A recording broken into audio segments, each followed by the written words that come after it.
and gentlemen, welcome to another edition of your favorite NFL podcast that has been going for quite a while now. Welcome to another edition of the Sports Agents of Chaos podcast. And as you can tell, we only continue to get clever with the names. Fantastic movie reference that we have in this week's episode title, and is going to be one of the many games that we break down here because, of course, we talk about the National Football League here on this program. And, of course, the usual triumvirate is what we tend to be. But 1/3 of that triumvirate will be unable to attend the proceedings this evening. The Podfather is going to be busy tonight, ladies and gentlemen. Podfather, we love you. We miss you. But very much a night off well-deserved for the man, to say the very least.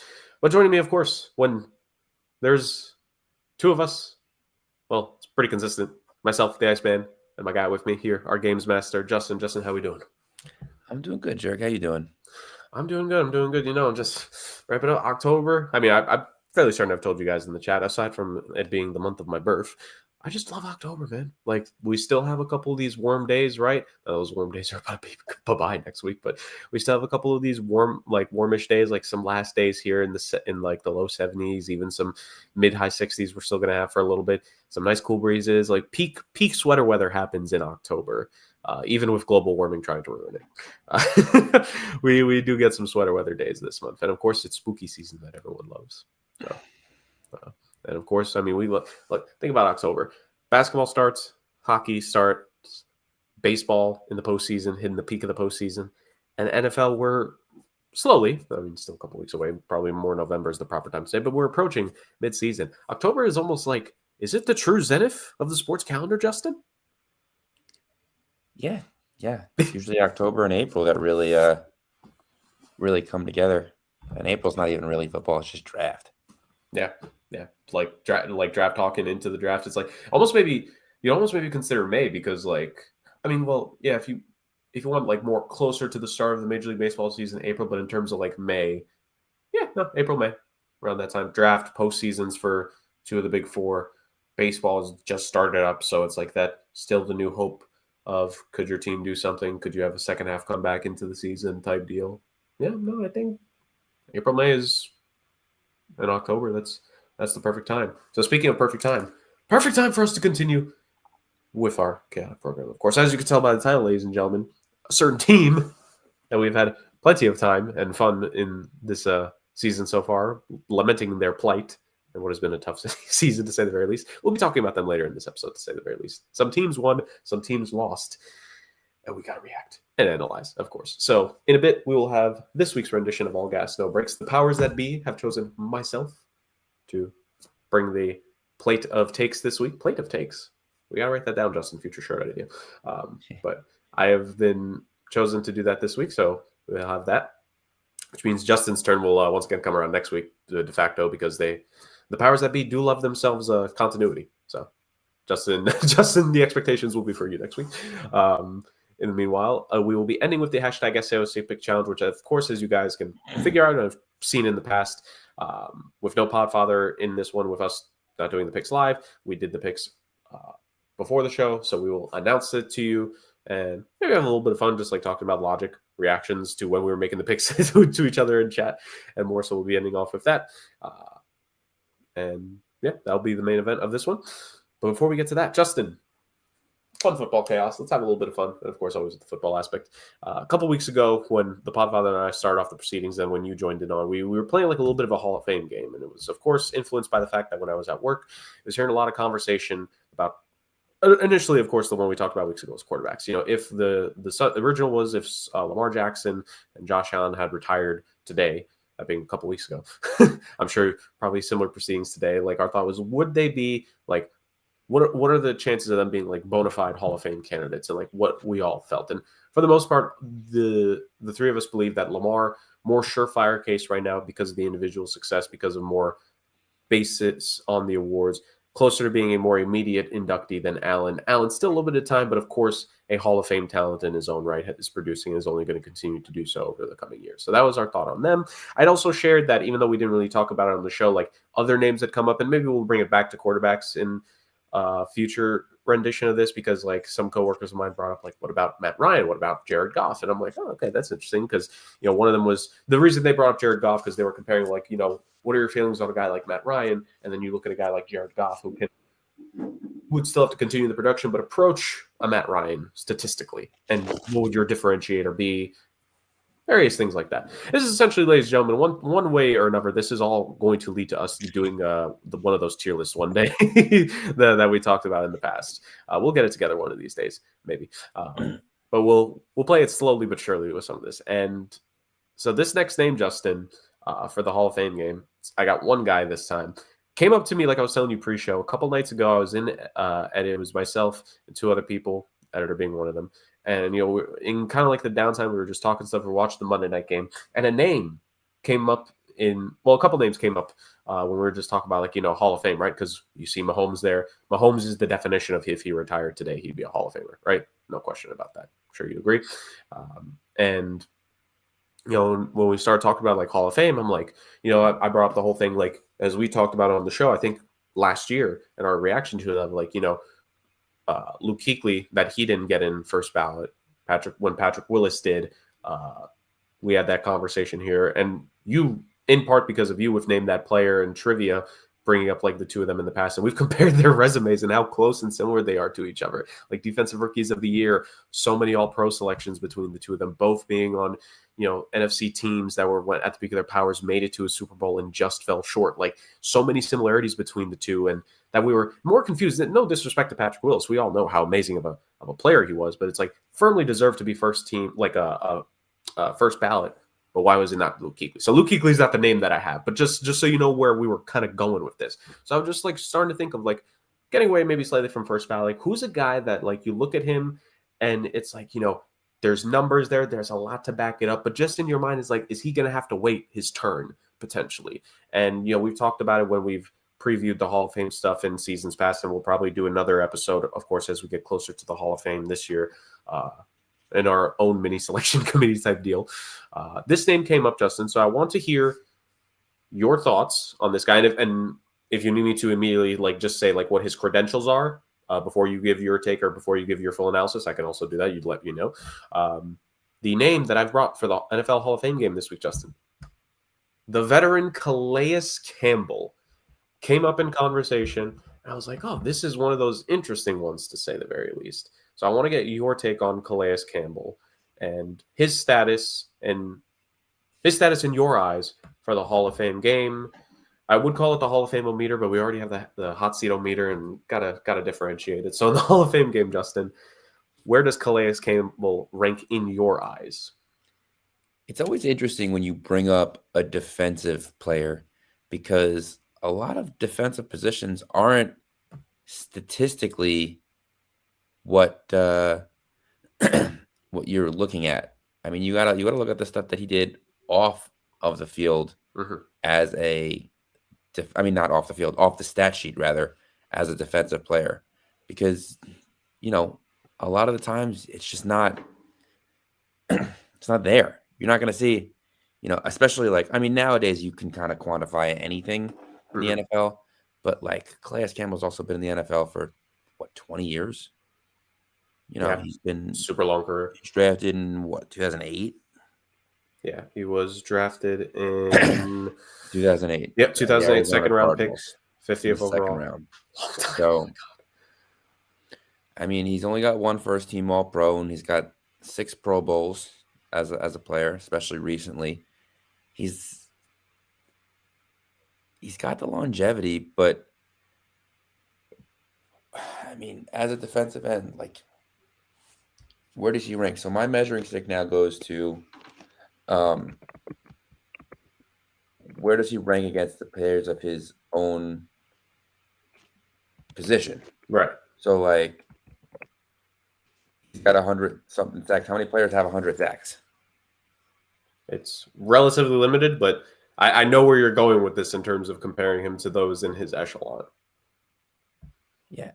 Like, is he top 20 after playing for 20-something years? I can confirm that in a moment. You can continue on. Or 18 years? That. 18 is a long career. Yep. Man, I will say he's always been very good. But part of the thing also is you have to have been considered the best at your position. Right. I don't necessarily know if I know Calais Campbell's career as well as I would somebody else in his position. So that definitely gives it some weight in my mind. I mean, I'm no sports writer. Right. To help you out real quick, he is currently 25th all time in career sacks. If I was reading the list correctly, it's about 46 guys in the history of the National Football League who have achieved at least 100 career sacks. Okay. I mean, in theory, they're not all defensive ends or linemen. You know what I mean? Right. Yeah, you have guys like Andre Tippett. I'm looking at this. You have a Cam Wake, who he was kind of like a mix, right? He ended up like he played defensive end, but he was also relied on to be an outside linebacker in his days. Charles Haley is on this list. Robert Quinn is another guy. Like you think of, especially now in the modern era, right? Like defensive ends being asked to kind of shift to an outside linebacker position at times, but then on certain packages, it changes or their role on a certain play has changed. Elvis Dumervil is on this list. A guy who really now more later, or I don't know about later in his career, like at the peak of his powers, like he was definitely being shifted around a bit on the defensive side of the ball. With Khalil Mack, right? That's a guy who he was being shifted around a bit. So a good amount of guys, like to your point, it's not just strictly defensive ends, defensive tackles. It's like there are some guys in there who were tasked with doing more than just being strictly front four going against the offensive lineman every single play. There were times where they had to do other things. So I get where you're that aspect of your point. Well, I mean, it looks like according to this information, he did move in and out. Campbell did play defensive tackle. He did play defensive end. It's an interesting case. The guys that play multiple positions, not to say that the positions are all that different from end to tackle. I mean, it's definitely different, but one's more of a glory position than the other. Yeah. But he has been able to play kind of everything in his career. I don't know. I don't know. I wish I knew the guy better. You know what I mean? I wish I knew the ins and out of his career. I know he's a legendary guy nowadays. He's the veteran that you want on your team, and he's a journeyman. He's been around the league forever now. Is he the oldest player in the league right now? At least the oldest non-quarterback, probably, right? I think so, yeah, because like a good amount of like the oldish 18 names years, a long time. started to retire. Yeah, I can't. There's no one off the top of my head that's been around since that time. He might very well be the only pre like 2010s draft player that's left. Like I'd be off the top of my head, I can't think of who else would be there. I mean, maybe a kicker or punter, but even then, I feel like a lot of those guys were drafted like 2010, 2011 at this point. Yeah, so I mean the longevity's there. This seems like the stats are there. I mean, I don't necessarily know because like when you do think of defensive ends in the 2010s, Calais Campbell's name doesn't really come up in my mind, but that doesn't mean he wasn't there. That doesn't mean he wasn't good. Right. You know what I mean? So it's hard to say. He was voted all-decade team in the 2010s. Yeah. So maybe it's like a lack of knowledge on my part. It's very possible. I wouldn't sell yourself short there. So actually, it's funny that you bring up that all decades team because, like, for me, I'm like, yeah, because when I look at that list, I'm like, okay, like, who was named to that team and where, and like, what do you think on some of those guys? I'm not going to list the entire thing right now, but just like that idea. It's actually funny. Around the time when the all decades team was produced, CBS Sports had produced an article, and they basically looked at everyone who was on that all decades team at like list named at the time, and it's like, what is their, now again we're going back a couple years here, but what was their like Hall of Fame K/probability, right? And I scrolled a little bit. Of course, you had your surefire guys. You had like guys that maybe a little bit of thought, but they're getting in. This is at the time. This was currently on the outside looking in. This tier of guys. There are a couple names on this list, Justin. I'll give it to you. LaShawn McCoy, right, was on the all decades team. He's in this tier. Antonio Brown is on this, and there's an alternate reality where he just got to continue to play, where he would very much be higher up if we redid this ranking, of course. But yeah, reality we live in. There's Darren Sproles, Travis Kelce. Again, this was at the time. A couple of years have passed. A little bit more than just on the outside looking in at this point, of course, for him. And as I scrolled, because they did it like by position, so they start with the offensive players, and they eventually went to the defense. And Calais Campbell was in the outside looking in tier. And funny enough, maybe just to help give you a little bit of who else was in this tier next to him in terms of like defensive guys. So a couple guys who you could maybe compare him to, right? To an extent, like sort of in his tier, because they are in the same tier in this article. Cam Jordan, right at the time, he was also had a number of Pro Bowl selections. At that point, he had already made an All-Pro team. Geno Atkins was on this 8-time Pro Bowler, 2-time All-Pro in his career. Fletcher Cox, who just recently hung it up, him. Ndamukong Suh was named for this. Now, longevity, when you compare Calais Campbell to Ndamukong Suh, Campbell edges him out there. And even just final stats, because, Suh is kind of one of those guys that you talk about, Justin, where he had some great seasons, but eye-popping. Like, he didn't finish. I listed earlier, it's about just under 50 guys with 100 sacks. Ndamukong Suh didn't get to 100 sacks in his career. So those are just like at his level. And also, because I said his name, Khalil Mack was also on the outside looking in tier of this, right? So like just to help give what was at the time in this article that context of like, okay, so when the all-decade team came out, what was the perception of Calais Campbell at the time? So if we go based off of that, this is where you, like you said, you need to look at it and having the conversation of like, well, not how much, I don't want to make it sound like it's just strictly on the stats, because it shouldn't be, right? But, you look at the statistics and what he was doing after being named to this. Let's just like starting from 2020, right? Like if you just go on pure sack numbers, it's nothing eye-popping. 4 sacks in 2020, 1.5 sack in 2021, 5.5 in 2022, 6.5 in 2023, and 5 sacks last season. So still a good producing part of a team. His influence going past that, of course, is why he's continued to have a job. He could still get to the quarterback, but we know he's not there to be, I don't want to say he's not there to be a force, because he was very much a force at the peak of his powers, back-to-back seasons in Jacksonville when he had double-digit sack seasons and helping that team have some hope there in the late 2010s, right? So it's one of those things where you look at it, at the time, outside looking in on a Hall of Fame case, and now we talk about this all these years later, it's like, I don't necessarily think off the top of my head, because around that time, that was his final Pro Bowl selection, very much years removed from his last All-Pro selection. Even at that point, now we look at it all these years later, I think what you're saying, I think what you're trying to say is that with Calais Campbell, it's a player who there are ultimately numbers to back him up, right? Mm-hmm. Top 25 right now in sacks all time. A decent amount of individuals accomplishments, a couple All-Pro teams, some Pro Bowls, stuff like that. Never was a guy to have that season when he was the best defensive player in football. And I'm saying aside from winning Defensive Player of the Year, because we know we've seen some guys put up monster seasons in recent years, right? But they don't end up winning the Defensive Player of the Year award. In a case like Calais Campbell, he had his career high with 14.5 sacks. Very good season. I'd have to check. I don't necessarily remember him being at the forefront of DPOY conversations that season. And I think to what you were saying, Justin, I think this is what you were ultimately like alluding to, is that Calais Campbell, extremely good player first time. And maybe like you're saying, if the Podfather was here, maybe he'd be able to help with like getting the full picture on what he is, because even aside from the sacks, his ability to help on a defensive line, help stop the run, help be a part of a great team defense pretty consistently. He was on some really good Cardinals teams. He was on those great Jacksonville teams. Baltimore believed he could help them right in the early part of this decade for a reason. But you look at his contemporaries, and I listed some of them that were there at the time.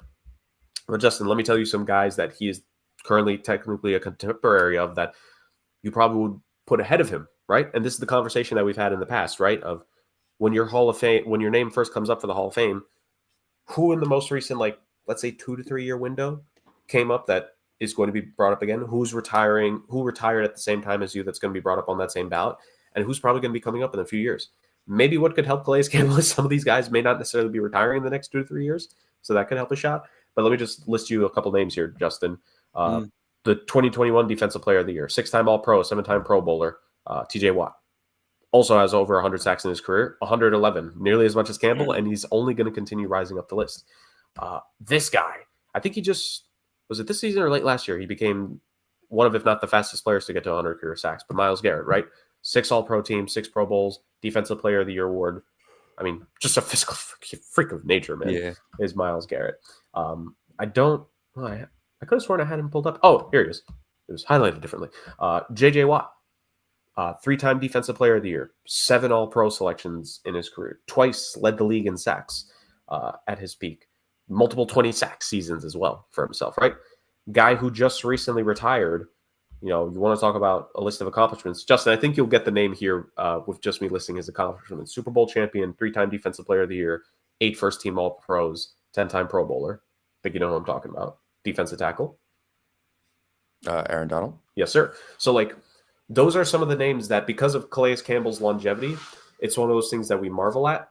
But I hate to say detriment, but because he played for so long, he played at the same time as some of these guys who, when Calais Campbell, his career year, when he put up the 14.5 sacks, Aaron Donald, I believe, was named the Defensive Player of the Year that season.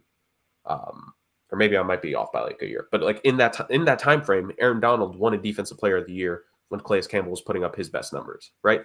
Similar with J.J. Watt. And then at the very end of Calais Campbell's peak, we see the emergence of a Myles Garrett and a T.J. Watt.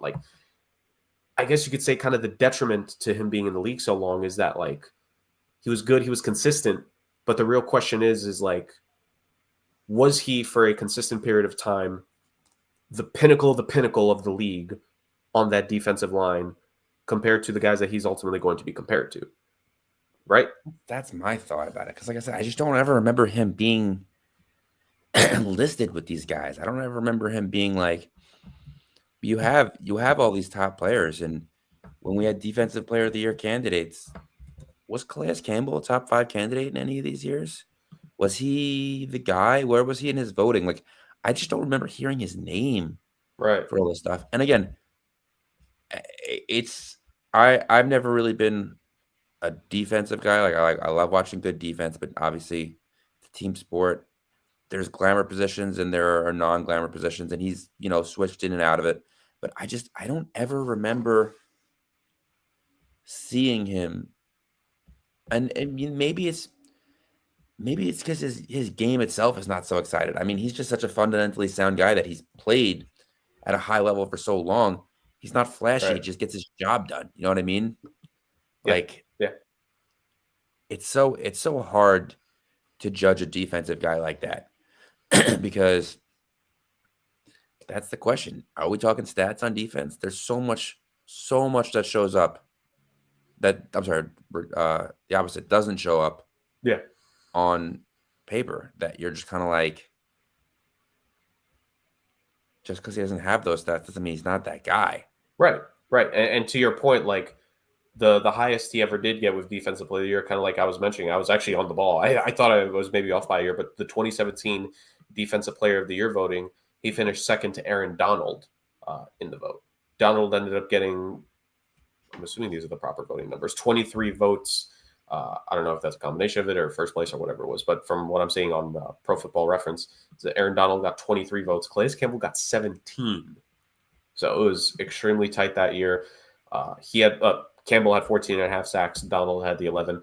Campbell was given All-Pro first team that year, and if memory serves, so was Aaron Donald, because he made a good amount of All-Pro teams, to say the very least. So it's one of those things where, kind of like we just said, in what was his best season, he was just beaten out by who we would say the guy, the defensive tackle in the NFL of that era. Also a guy that was very much lauded, was on the All-Decades team despite coming in 2014. And I think he did just enough damage in the 2020s to probably have his name on the All-Pro team in this decade as well. Because 3 of Aaron Donald's All-Pro first teams were in the 2020s, and as well as 3 or 4 of his Pro Bowl selections as well. So my math might be sort of off by some of this, but it's somewhere in that ballpark. So, I get what you're saying, and this is I think you had joined us late to when I had brought this up in our last Hall of Fame game, but my thing I did come in late, right? My thing that I had said. This is not the end all be all, but a barometer to try to help me, Justin, is that were you top 3 to 5 in the league, whether it be by the All-Pro votes, whether it be by voting for awards, Pro Bowls, we have certain Pro Bowl selections we have to take with a grain of salt. Rick's favorite, Tyler Huntley. Like, were you in top 3 to 5 in your position for a very significant stretch of time? And that's kind of one of the barometers that I use. And I look at a guy like a Calais Campbell, and he gets, to me, he gets close to it because he has the 3 All-Pro selections, one of them being on the first team, second place in a Defensive Player of the Year voting, only being beaten out by who we all agree is the best defensive tackle we've seen in the past 15 years or so, or I'll say at least 10. Like, but you start to see other guys that they may not finish with more seasons under their belt like Calais Campbell, right? Like Aaron Donald retired earlier than Calais Campbell did, but being at the pinnacle comparatively, right? It was 10 straight Pro Bowls and 8 All-Pro first teams for Donald. It's been the Pro Bowls and All-Pro first teams I've set for like Myles Garrett and TJ Watt, like guys who they may very well finish less years played in their career than a Calais Campbell. I mean, they could also match it. We don't know, right? But they didn't. They accomplished on paper a lot more. You're muted and get look for what you just shows how good Aaron Donald was too. Yeah, Calais Campbell repassed Aaron Donald this year. Coach Jackson. Aaron Donald didn't play this year and last year. Yeah, exactly. And Aaron Donald had a 9-year career. Calais Campbell has an 18-year career. Right.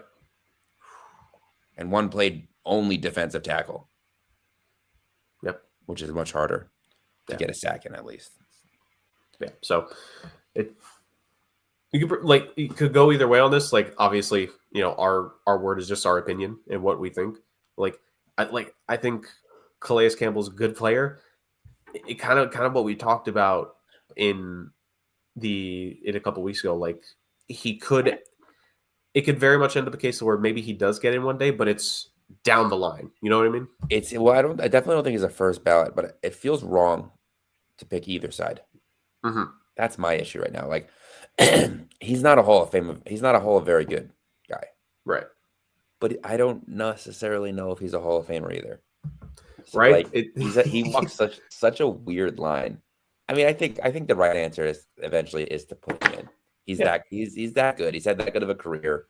I mean, he's just he has been a great NFL player for an extremely long time. Yeah.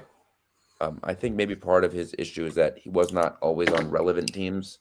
Yeah. I mean, he was in Jacksonville and a little bit in I guess maybe even that Arizona team that he was on was pretty relevant at some point in that career. Yeah, he was. It's actually kind of funny when you consider, like, he was on. I don't think I'm mistaken here. Like, he was on the Cardinals early in his career when they made that run with Kurt Warner, right? And then he was there. His final season in Arizona was 2016. The year before that, in 2015, I believe, was that season where they made it to the NFC Championship game. And I truly think if the 15-1 Carolina Panthers and the MVP Cam Newton didn't exist that season, the Cardinals probably could have made it to the Super Bowl that year. Now, I'm not going to say if they would have performed better or worse. I'm not here for that comparison shopping. But, like, the Cardinals are kind of one of those, that 2015 version of the team is kind of that forgotten, you know, unsung squad that gets lost to history. But, like, I think they finished maybe 13-3 that year, maybe 12-4. Like, they won the division. It's the best Arizona Cardinals team we've seen in the past decade or so. Better than anything we've seen since then. It's a low bar. Yeah, I know. But like, he was on the 2 best seasons that team has had in years upon years. And then he goes to Jacksonville. They make it to an AFC Championship game, I think, in that first season with him, if I'm not mistaken. Maybe year 2, but it was one of the first 2 years is when they made it to the AFC title game and were this close to unseating Brady and the Patriots in Foxborough, if I'm not mistaken. There's that. And then kind of late in his career, not more so the last few years because he's been on teams that ended up not performing well, and that's not on him. Like, kind of like you said, the tough thing with defensive players is, like, a defensive player can win you a game, but they're not going to lose you your season unless it's game 17 and or game 16, 17, and they literally let up the game-winning touchdown. That's the the only season every single year, every single way possible. Right. But like an individual defensive player, an individual defensive player like Calais Campbell didn't lose the past couple of years for the likes of the Dolphins and the Falcons, who he's been on. So it's like it's a tough one. Like real quick before we move off of this, because I think we had a good discussion. I don't sell yourself short, Justin. I think we brought up some great points here. Do you kind of want to give, just for the people listening, maybe you don't have to list off like a massive amount of names, but is there maybe one or two other names that come to your mind at this moment of what you just described as you can't put him in the Hall of Fame, but he almost feels too good for the Hall of Very Good. Like kind of like, is there another name that might come to your mind right now that like kind of lives squarely in there, just so you could give like context as to like the kind of player that Calais Campbell like is reminding you of? It doesn't have to be a defensive player. It could be anyone, just another name of that caliber. Off the top of my head, I don't know if I have someone like that. I mean, I don't know if you do. Would you put Mike Evans in that list, or does he fall short of it to you? Mike Evans, in my mind, is a Hall of Famer. Okay. I was curious. I think we've had this conversation too, because people want to give Mike Evans some slack for never being like the guy. I mean, there's always been, but he's also played in an era that has had some of the best wide receivers of all time. Yeah. He played in the era of Randy Moss. He played in the era of Calvin Johnson. He played in the era of Larry Fitzgerald, Julio Jones. But this guy is also, out of all of them, the only one to have 11 straight 1,000-yard seasons. You know, he's got 12,000 receiving yards and over 100 touchdowns. Right. He's got a Super Bowl where he was the guy. Yeah. You know what I mean? And some of his contemporaries can't say that at the end of the day. Like, what's his? Where does he sit on the all-time receiving yards list?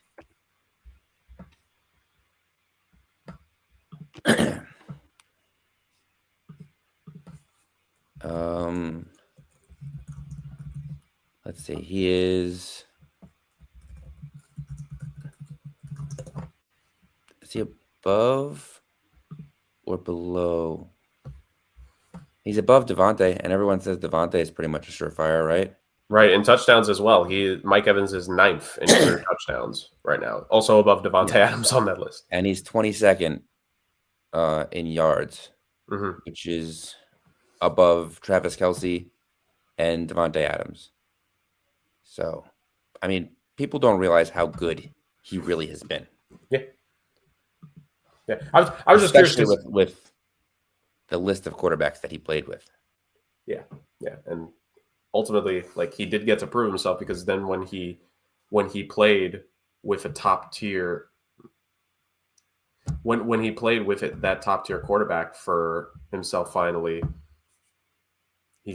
he was part of a team that won. You know, like it's one of those things where at the end of the day, maybe Mike Evans wasn't the best name to put it, but just a guy who's in these conversations a lot. Like, that's where.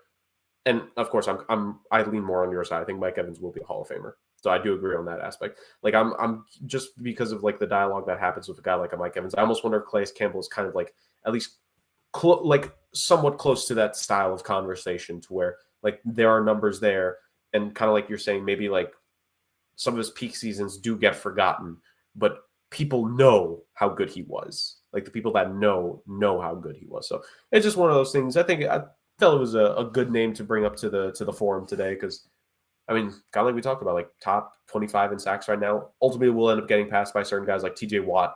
I think is tied with Aaron Donald right now, or just about with Aaron Donald. So he's gonna, we know he's gonna end up passing Calais Campbell. Myles Garrett's gonna pass Calais Campbell. Like, a couple guys will end up passing him, but to be fair, he's also being passed up by like Defensive Player of the Year winning players, top of the league caliber guys, right? Like, he doesn't get passed by scrubs. Last thoughts. You're muted right now, but your last thoughts on this before we move on. You want a good trivia question? Oh, absolutely. Let's do it. Mike Evans has played with 7 starters in the NFL. Like 7 quarterbacks, you're saying? 7 quarterbacks have started. Okay. And so you're going to ask me to name them. Okay. Okay, this is going to be tough. Well, there's a couple easy ones. All right. Brady, of course. Baker Mayfield. I shouldn't already be blanking. Ryan Fitzpatrick, Jameis Winston. All Those right. are like, I think those are the first four that come to anyone's mind. Those are the four Okay. easiest ones. So you said there were three more. 3 more have started a game that Mike Evans has played in, at least one game. Okay. At least, okay. This is so. And he's caught passes from them in his career. Right. Is Josh Freeman on this list? No. Damn it. I think they just missed each other. Fitzpatrick, Winston, Brady, Baker. Who was? I'm trying to think of like some, because I feel like some of this is going to be backup quarterbacks, because the Buccaneers traded for, not traded. What the hell am I saying? They drafted Jameis a year or two after Mike, so they were like right there. Wait, Mike Glennon? There we go. Okay, I got a 5. Last second trivia here, ladies and gentlemen, before we move on. Oof.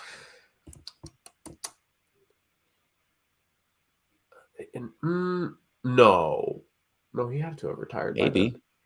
No. The name that came to my mind is like no. He didn't. He was not a quarterback. He was a coach of one of Mike Evans' teams, but he wasn't the quarterback. All right, so I'll give you a hint. Okay. One of the guys. Okay. Is the guy that split time with Mike Glennon. Uh-huh. The year before Jameis Winston was drafted. So the year before Jameis, the other guy started one game as a backup when Tom Brady was hurt. Who the hell was the Bucs backup with Brady? No, because I know they ended up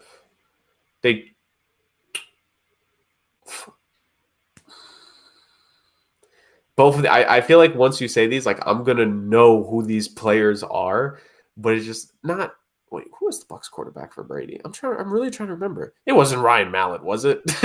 Okay, I was gonna say. No, that was when he was on the Patriots. Right. Oh my god. See, because here's the thing, because when the Bucs won the Super Bowl, and when Brady, like, remember, the video, like when he's like kind of drunkenly being walked off, and like he's like his teammates next to him, that the backup quarterback was the one helping him, right? I think it was. I think it was one of the people helping him. I'm like, because of I know the video, I clearly can envision. Okay, like I've seen his backup court, but I can't put the. This is pissing me off. And then I'm trying to think. This was not his first start, I believe, in the NFL. It was just his only start with the Bucs. Right. Yeah, no, I didn't think it was a rookie, because like the Bucs didn't draft anyone quarterback wise until Brady left, essentially. Well, not anyone that was of any relevance. Correct. What year was Jameis drafted again? 2015. 15. Was his first season. So the 2015 draft, so the 2014 season preceded that. 2014 Tampa Bay Buccaneers roster. Doug Martin was there. Mike Evans was there. I think Vincent Jackson was there. Was Adrian Claiborne may have still been there. Keep Talib left by then. Oh my god. Oh, I'm gonna be so mad at myself when you tell me these two names, because like you clearly know I have some of the knowledge of it, but I can't name, like I can't get to the finish line right now. Yeah, these are definitely two names they're not like they're not starting quarterbacks. Exactly. They're not stars. Really the guy. Right, but good. It's just like, and they were decent backups throughout their career. Oh my god, this is irritating me so much. Wait. No, wait, was he in Tampa? For the Brady backup, a name for that. Brian Hoyer? No. Dang it. So I'm like, wait, was it Hoyer? But no, he was backing up like random AFC South teams that are along that time. All right. Okay, ready? I got. Hold on, wait. I'm tapping out on the. I won't say any more names for the backup for Brady. Let me try to think who's splitting time with Mike frickin' Glennon. Okay, Josh Freeman. Like, because in my brain I'm like, Josh Freeman was there, Mike Glennon was there. I know, like, there's a name. So while you're thinking of it, I'll give you some anguish. The backup quarterback who started one game late in the season was Blaine Gabbert. I freaking. Oh my god. Anguish indeed. Dang it. I forgot he was the selected backup. He was the backup. And then the other starter. I just you want to put one more stab in, or should I just because you know what I'm trying to think of, like your misery. It's funny that you mentioned Blaine Gabbert because I'm trying to think of early 2010s drafted quarterbacks right now. That's what I'm trying to get in my name or in my brain. This guy was drafted. Yeah, just tell me the name. Josh McCown. Oh, come on. Oh, yeah. Oh, my goodness. So it was Josh McCown and Mike Glennon, then Jameis Winston, then Ryan Fitzpatrick, then Tom Brady, Blaine Gabbert, and Baker Mayfield. See, of the last two, I'm not surprised with McCown because he really just started to go around, right? Blaine Gabbert, just because it's like, what season did Brady miss the one game? 2020. Was it? Well, it might not even been an injury. They might have just like clinched. Yeah, clinched. They sat him, and Gabbert actually got to play. So that makes sense. And they just brought him in. That makes sense. All right. Son of a gun. Last second trivia right there. I mean, for 5 out of 7, I think I did a decent job. You did good. You got the couple names that I wasn't expecting. I think I got the big 3. And then Glennon was probably the one, like the far back one. Glennon I was not expecting. Because you know what it was like to this day, man. It's the funniest thing that when the Bears tweeted QB1, when they tweeted QB1 when they signed him, and then that time later they freaking go with Mitch Trubisky. It clearly showed that the Bears pumped the brakes on Mike Glennon. Because if they would have believed in him, they would have went all gas. That's a transition in the business, ladies and gentlemen. Welcome to this week's edition of All Gas, No Brakes. The powers that be have decided for me to share some takes. So All Gas, No Brakes, for those of you who are maybe just joining us, maybe it's been a couple weeks since you tuned into the program. Essentially, one of us will be selected each week to give a certain amount of takes regarding the NFL, predominantly from this past week, but it can be built upon maybe some of the previous weeks. So if there's a topic that we maybe have touched upon in one way in a previous one, like maybe if something Justin said in week 3, now let's fast forward 2 weeks, I'm thinking to myself like, oh, maybe like what other way can I view this? Or can one of my take/opinions kind of coincide to what he said, right? So this is all building upon each other. Now, am I going to forget half of what I'm saying by the next time I do this? Yeah, probably. But that's why YouTube exists. And of course, as it is Justin is the other party here, he will then give his opinion on my opinion. It's opinions on opinions on opinions. Opinionception, this is the Matrix. But he will give his opinion of if he is all gas or if he's pumping the brakes in regards to the idea that I give. So there's a second. So that being said, Justin, let us get on with the show. I think people want to hear more from you. I think they're tired of hearing my voice in this episode. So for my first one here, this kind of alludes to, I already had this written down when the Podfather, when we were messaging earlier today, brought this up about a very specific coach. I don't have specific names here, but I do have just a general idea. And I think I might get you, I don't know where you'll land this, just because maybe I think the number that I'm presenting could be like the deal breaker here. But for me, Justin, we've seen this season so far, a lot of teams have had poor starts. And I actually watched a video recently that I think brought up a good point. Tell me if you agree with this when I give you my actual take. But like, I heard a video bring up the point, like, does it feel like this season, the teams that are at the bottom of their divisions, the gap is greater this season to the teams that are at the bottom of their respective divisions and the good teams that they're playing? Like in previous years, yeah, there were like maybe 1 or 2 really bad teams, but even some of the other lower seeded teams in their respective division could be competitive, right?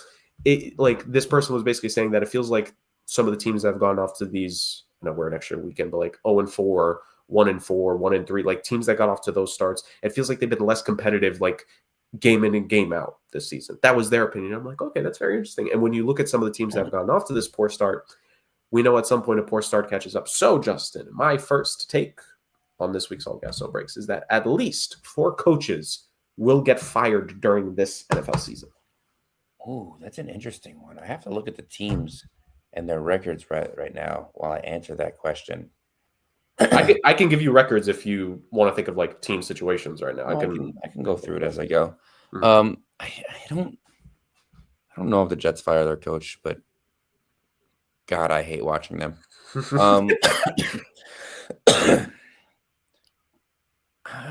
Let's see. Tennessee finally came in with a win. Right. Vegas, I think it's too early. They're probably not going to fire their coach. The Giants, after a very nice win, had a very embarrassing loss. I don't think Chicago or Minnesota make any moves. New Orleans, this is their first year with a new coach. And it's funny, it's very, very heavily skewed AFC in my mind. If there are going to be firings, I could see Carolina moving, but I think it's a little too early to tell for them. They've had a little bit of hope in their season so far. Hasn't been as dismal as usually is. And I don't think the Cardinals move on, even though that was a very bad loss. So really the only team in the NFC that I think might make a move is probably the Giants, if they do. So let's say things stay real bad there and they do move on. That's one. I don't know about Tennessee. I'd like to think that they probably will. I never understood why they kept him in the first place, but new regime made their own choice. Yeah. Cleveland's got to get rid of Stefanski at this point, right? I mean, as good as their defense is, their offense has been dismal. That's 2, maybe 3. I mean, the question is, I was going to say, what is your take? Like, what do we do with Cincy, and what do we do with Baltimore? Oh, you did not list the team that I thought you were going to list there. Who do you think I was going to list? The Dolphins, 1-4 start for McDaniel. Yeah, McDaniels is probably gone after this year. Also, things don't feel good in Miami. They really don't. And that's to me of any of this, like, it's the biggest. Obviously, they had a poor season last year, and the years before that, they were only barely scraping into the postseason. But in terms of, like, McDaniel had such it was said about him that he was a player coach, he was player first, like, the guys got him, that there was a good relationship with his players. And now it was just letting them do whatever they want. Now all of a sudden they're losing. Yeah. So I'm going to say all gas, just because there's too many situations where I think that they can have that. It is a little early in the year to tell. A lot of these teams can still turn it around. So there's no way to be sure. But at this point in the season, there's more questions than answers for more than 4 teams. So I am going to say all gas. The two that I'm really interested in are, what do Cincy and Baltimore do? I mean, 1-4 is bad for Baltimore. Yeah. This team is too good to be 1-4. And not that I don't think Harbaugh's a good coach. The question is, do you get a coach that's good enough to replace him? I don't know if there is one in the NFL or available right now. So that's the tough question there. But yep. Yeah. Because it's for you got at least two because like you mentioned, like Stefanski, it's so tough because it's like, does he somehow like stay of execution, I think is the best way. Like that's kind of what like these years have been, that it was like, oh, Deshaun Watson, he's going to come back from the suspension and everything, but give him a little bit of time next year. Oh, he still has to, got a little bit dinged up. It's fine. Oh, he's going to come back. Oh, now he's hurt. And now it's all this. And the situation before that was just like, oh, it was up and down. Like, the issue is they seemingly put together a really, really good team. Right. Like he's made the playoffs 3 times? Twice? 3 times? I forget the number off the top of my head. With the Browns? It's at least 2 times. I know. Like so it's like it's it's kind of the situation to where it's like you're gonna fire the guy who's led you there, but in the same situation, just like I don't know, like I could see it. Like I will say this and this background, because it features for us weekly, but it's also very much maybe a slightly different variation of it, will be on the head coach hot seat-o-meter in a couple weeks time, because we are approaching that time of year, Justin, for the hot seat-o-meter. Like I think Stefanski is very much going to be on that edition. Like it's at least a conversation to your point, even though he may not have been like the first name or two that popped up in my head when I was thinking of like to turn it into like this take of mine. But like I think it just goes to show that there is potential. Like you said, like there are a lot of names that can come up for this right now, because there are a lot of dull situations right now. So boom, that's the first one. So that's my first one. So I try to lead into this. I try to be as good as Rick. Rick kind of like weaved his way last week on some of his. Same with you, and when you did it, like we try to get these a little bit connecting when we can. So my next two are actually going to kind of relate to one of the ones Rick had last week. I think my third one more relates sort of to an extent one of his last week. This one relates to what we were just talking about, being on a very specific team. And you mentioned them a couple times. I'm not focusing on their coach. I'm just focusing on the team as a whole. Though it sort of focuses on the coach when you think about that. But the Baltimore Ravens have been, I mean, Justin, we know it's a rough start, 1-4. I don't like right now. Lamar did not practice today. It's not looking good right now for him playing in the Rams game this weekend. A la when we made the picks earlier today for the big challenge. Like none of us assumed or believed that he's coming back for this game. The fact that they dropped this game to the Texans, that is a weaker team than the Rams. Let's just assume, I know, sometimes when you assume, you make an ASS out of you and I, but let's just assume that Baltimore is going to start out 1-5. I think since the turn of the century, only 3 teams have started 1-5 and made the postseasons, and none of them have won the Super Bowl in that respective season. So when we're talking about a quarter century's worth of seasons, how many teams have started 1-5? Only 3 made it. The odds are not in their favor. So Justin, now here's the thing. When I looked at this, even I was kind of 50-50, but I'm like, you know what? Again, this could change after this week, but assuming they're going to finish 1-5 after this week, going into their bye, Justin, the Baltimore Ravens are going to miss the postseason this year in 2025. I think the fact that if you are projecting them for this loss and then they have a bye week, it's essentially 2 weeks that certain teams might get a chance to get an extra leg up on them. And if they somehow don't come away with a win this weekend, I think it might almost be too much for them to fall behind, because then at that point, you almost have to say they need to rattle off like a 9 or 10 game win streak, essentially, to like guarantee it. And how many of those do we see often, right? Like, I just think the games that they've had when Lamar was healthy that they lost were just too critical. And I think that's ultimately costing them to this point that they'll miss the postseason this year. So what do you think of this? It's just so tough because after this week, they have a bye. Lamar can get healthy. I think he's going to be out again this week is what I've heard. And then they play teams that are bad, dude. They play the Bears, the Dolphins. The Vikings are the best team on this list. Then the Browns, the Jets, and the Bengals. Who knows if Joe Burrow will be back by then? I think he might be, but that might be the first real test that they have. And that means they're not going to play anyone till Thanksgiving Day. Between now and then. Right. Yeah. They play 2 teams with a winning record between now and Thanksgiving Day. And that's also assuming that they like Burrow will be back for that Thanksgiving Day game, because we truly don't know. So they could easily be 6-5 going into Thanksgiving. Now, the defense has been tough, and their schedule isn't super easy after that. They play the Bengals twice. They play the Steelers twice. And they play the Packers and the Packers. So they're going to really have to pick it up. It really, honestly, at this rate, it seems like it's the Steelers' division to lose. Mm-hmm. The issue is, I don't think if they can't catch the Steelers, like if they let things go just a little too far, the Steelers have an easy schedule too. I mean, they play the Browns and then the Bengals the next 2 weeks. Packers are a tough game. The Colts are a tough game. The Chargers are kind of a toss-up. But, the Steelers definitely have a tougher schedule. But it's really their division to lose. If they take care of business, they can make it so these teams don't have time to catch up to them. So it's hard to say. At this rate, I think it will be very hard for them to catch a wild card position, especially with the way some of these teams are playing. I mean, New England's 3-2. Right.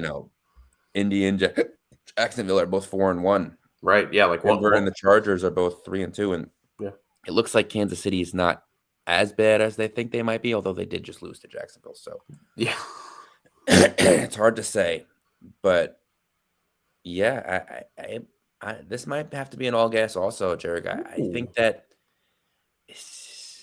they're going to fall to 1-5 this week without Lamar there, and I know they'll have a bye.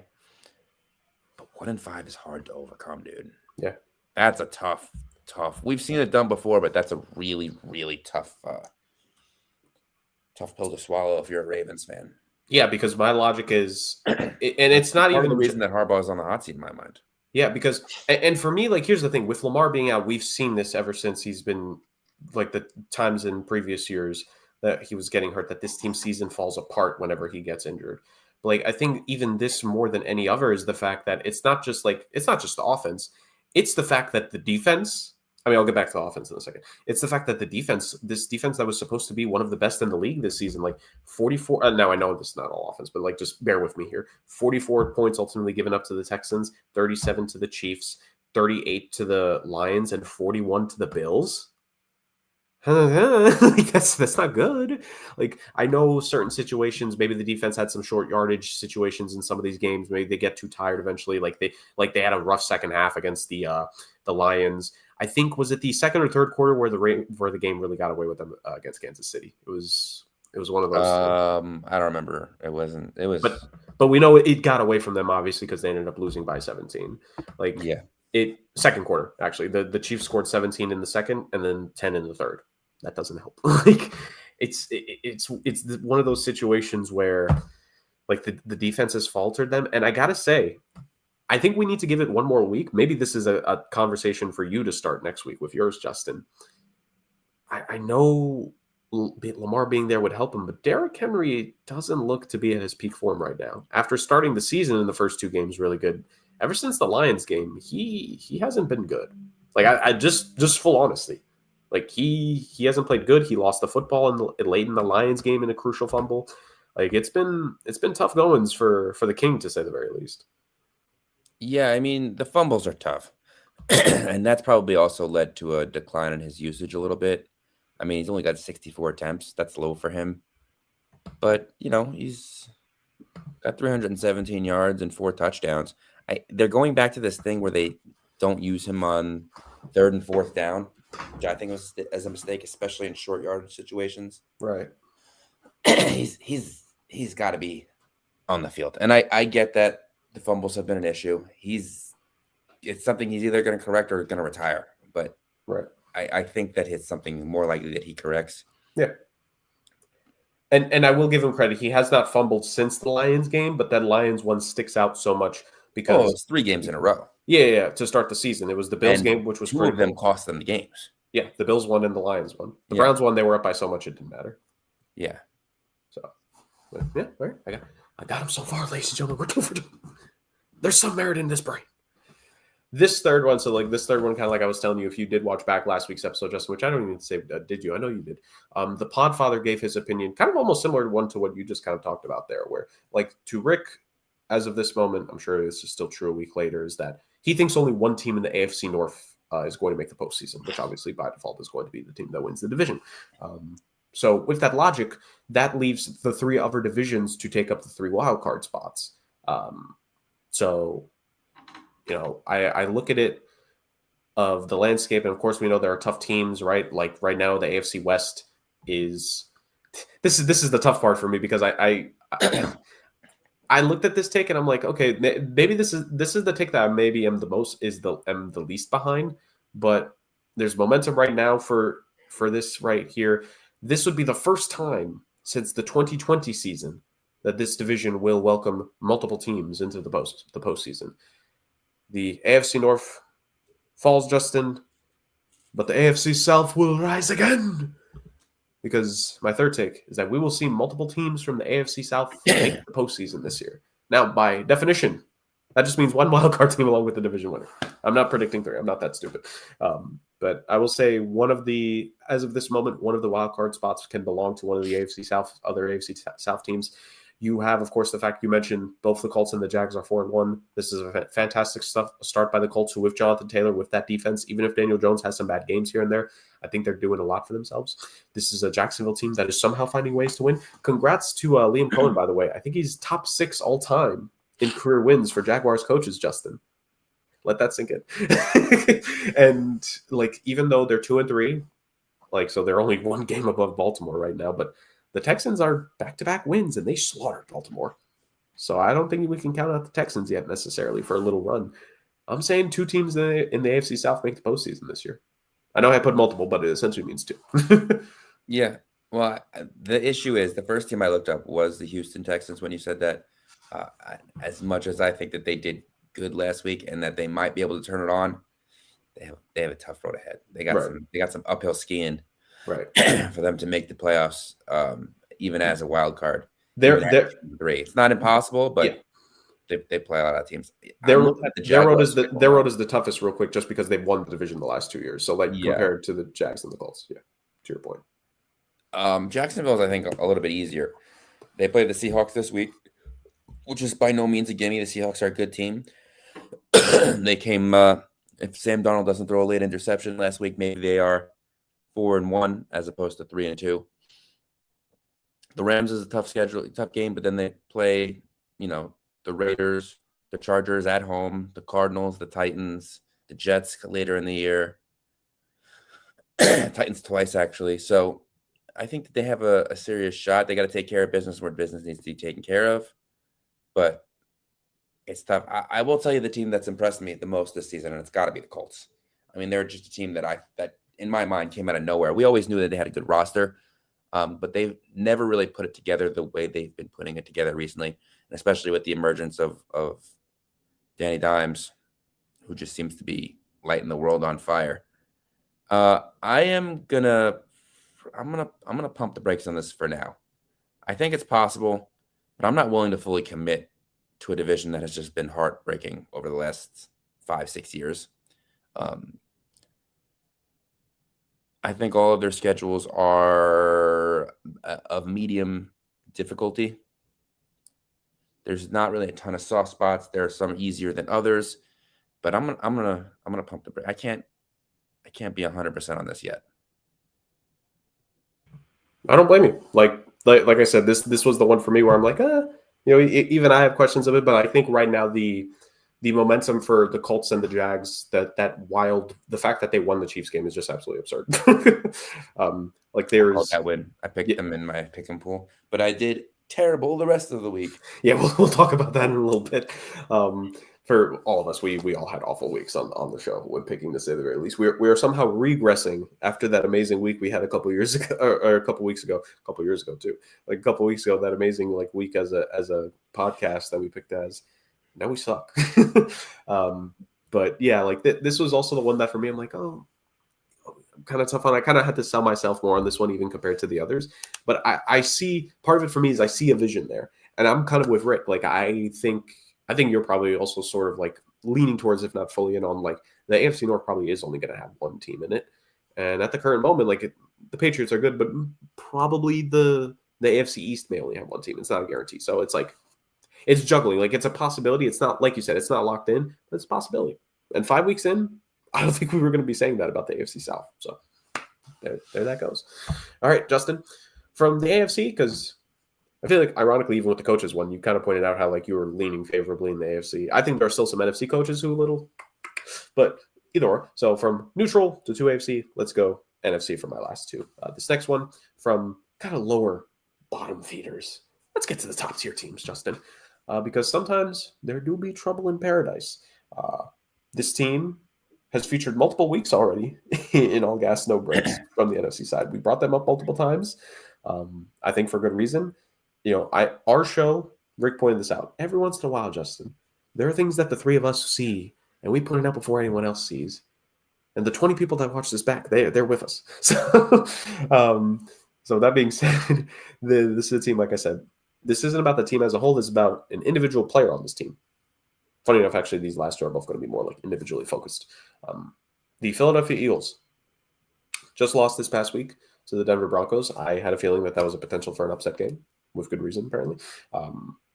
Losing it to the Broncos, just the offense, we talked about the offense. I was the first one to bring it up a couple weeks back. They're missing something from the previous years. The talent, of course, is still there. They kept a majority of the team, but they're missing something to that attack that they had last season. It's clearly shown. It looked like briefly in week 3, they brought it back in that second half amazing comeback. Wait, was week 3 the second half comeback against the Rams? Yes. Yeah, because then week 4 was against the Bucs. It looked like they had it for a bit. In the Bucs game, they went toe-to-toe with Tampa. They more than put up enough points, right? But in week 5, they regressed to the mean. It was another day where you're just looking at the offensive like there needs to be more. And there's one guy in particular on that offense that is like, I need to get more. And look, winning can heal all wounds. But if they don't win another Super Bowl this year, even if they potentially, I don't know, it always depends. But if they don't win another Super Bowl this year, and if this guy continues to not get his fair share of things, Justin, I think this is his final season playing as a Philadelphia Eagle. AJ Brown is a talented wide receiver. He has made a difference since he's gotten to Philly. I think him and Devontae Smith. I'm not saying Jalen Hurts hasn't improved, but I think the two of them have both played a role in Jalen Hurts and the strides he's made as a passer. AJ Brown is a number 1 wide receiver. He's a number 1 wide receiver on a lot of other teams. Sans maybe the Bengals and the Vikings, but that's only because they have 2 other amazing alpha talented receivers. He's a guy that's straight up, he needs the ball, right? And for some reason, they're not getting it to him enough. It's almost like a struggle to get him involved. I think if this continues on, and again, this is early, 3 weeks from now, he might put up 3 100-yard games in a row. But at this current moment, even if it's not in the media, like we're trying to get in the psyche, in the mind. And I have to think a guy like an AJ Brown is not happy right now. And if it continues to trend this way, I don't think he'll want to stay in Philly for the long haul if he's not getting his. He, like you mentioned with Mike Evans before, right? Dude's got a Super Bowl now. It's about more achievements for him. More Super Bowls would be nice, but I'm sure he wants some more All-Pro selections. I'm sure he wants a couple Pro Bowls. Well, let me pose this to you. I'm going to go all gas on this, but I'm not going to say it's because they want AJ Brown wants out. I'm going to say it's because the Philadelphia Eagles are saying you're not living up. Do you know who leads that team in targets? Devontae Smith? AJ Brown. Ooh. By 6. Who? Yeah. And I know because I drafted it on my fantasy team. I drafted him and Jamar Chase in round 1 and 2, and then Marvin Harrison in round 3. And until this week, my team has done almost nothing. Now I'm 2 and 3, and I have a chance to be 500 in this league. But AJ Brown has been bad. It's not that they're not getting the ball to him. He's averaging 6 targets a game, 7 targets a game. Mm-hmm. He's not catching the ball. Or maybe there's inaccuracies. I don't know, because I haven't really been able to sit down and just watch. I've seen him on red zone and stuff like that, but right. And I know that he wasn't targeted a ton in the first game, for sure. But I think there might be something wrong with AJ Brown here, not necessarily the Eagles. It's a very interesting debate, and if you're really watching it, and maybe you know better than I am, please feel free to shout it out. But AJ Brown is still leading this team in targets. Right. He's only 2nd in yards, and he is tied for 3rd in touchdowns. Mm-hmm. Leading the league and leading the team in touchdowns right now, receiving touchdowns. Dallas Goedert. In fact, he's the only one with more than 1. Mm. So, yeah, it's a troubling situation, but he might be out because they might be looking for different talent. Because you're paying a guy that much, right? You need to catch more than 19 of 36 targets.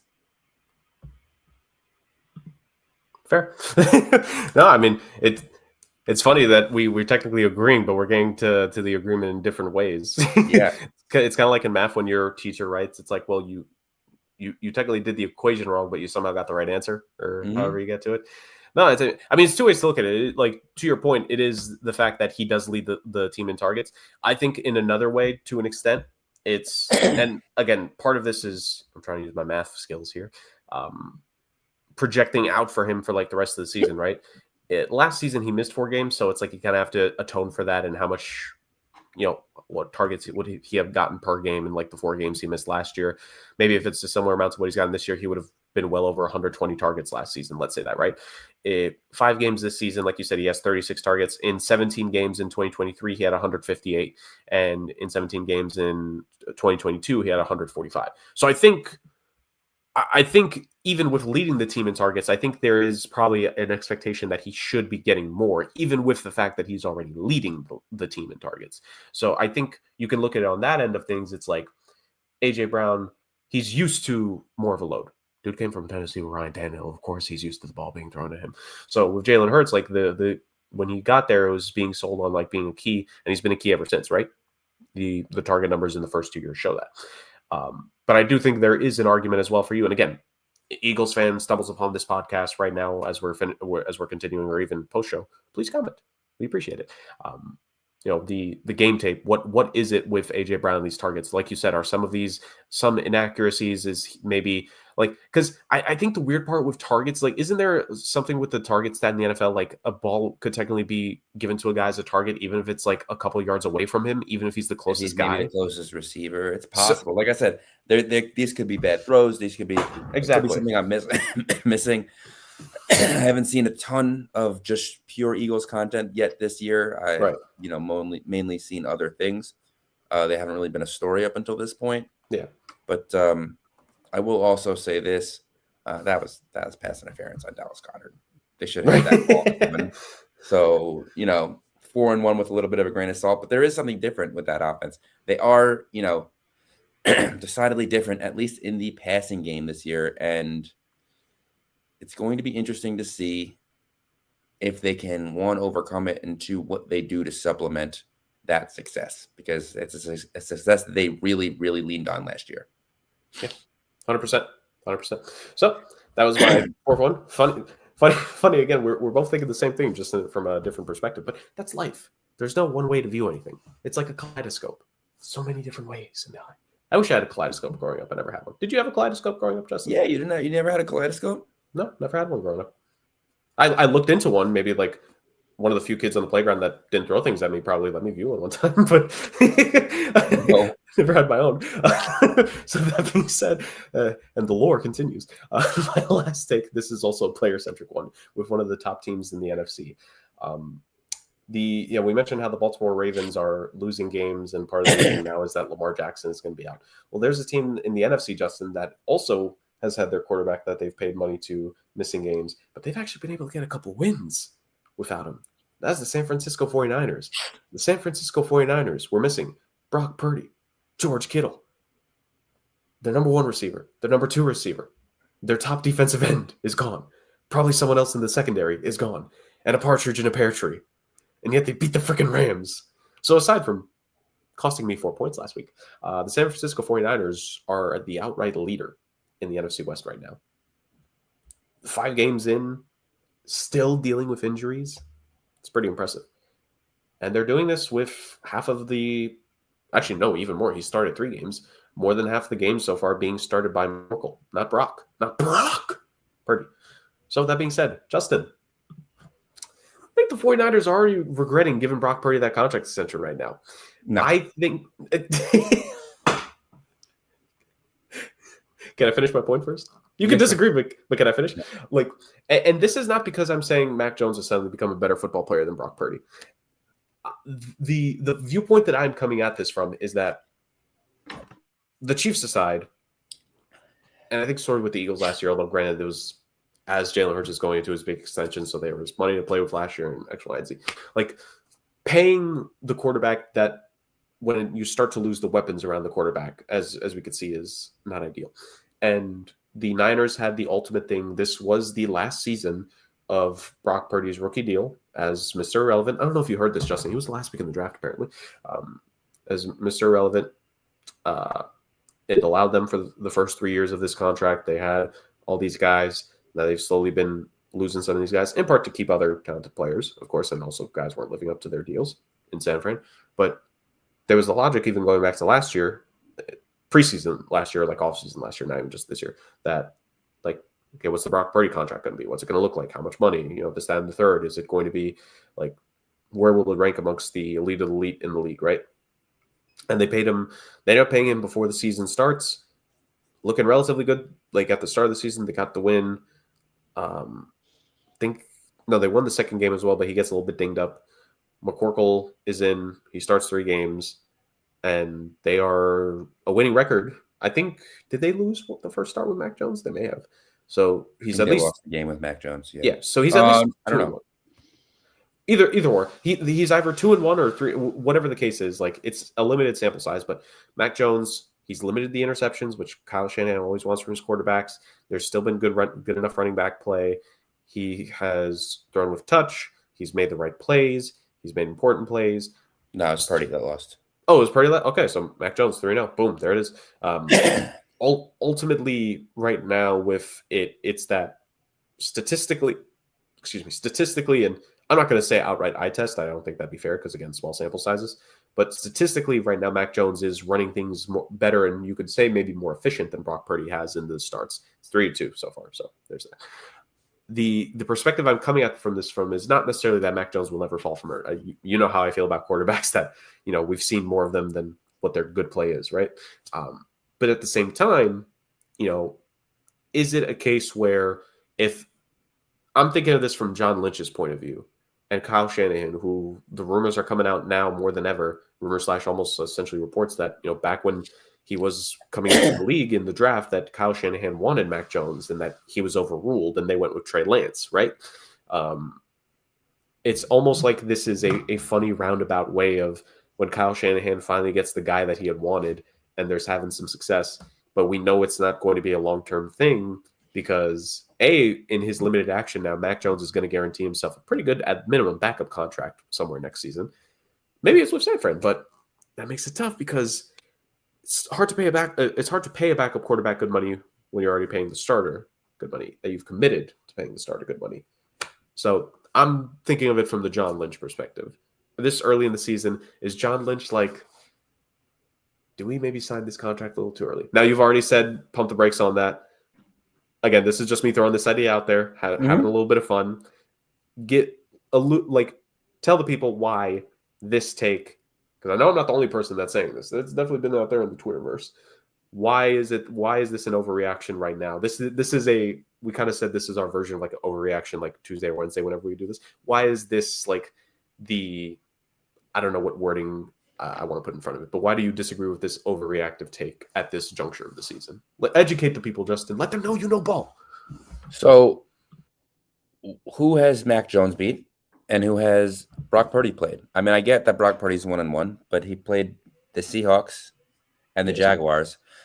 Lost to the Jaguars by 5. Yes, he did have 2 interceptions, but they also had another 2 turnovers. Yes, as a team. And realistically, that was in between his 3 missed games due to injury. So realistically, he probably should not have started. Maybe came back a little early because obviously he was out the next week. Mm-hmm. Now, you got to give Brock Purdy credit for a good win in LA against a good Rams team. I will say Mac Jones. You mean Mac Jones played that? Yes, Mac Jones. They did leave 7 points on the board. Yes, via a missed field goal, a block extra point, and what's the other? Oh, they went for it on 4th down. Yeah, I believe. Instead of tying the game. So part of it's coaching, I gotta say. But look, you got to give credit where credit's due. That is a good win. He played really, really well in that game. But I'm not saying that a healthy Brock Purdy isn't doing well in that game. You need the stability of the quarterback. You didn't know what Mac Jones was going to be coming into the season. You're happy that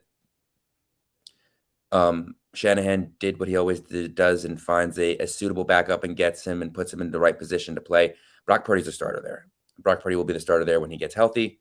Now they know that they have the time to let him sit and get healthy.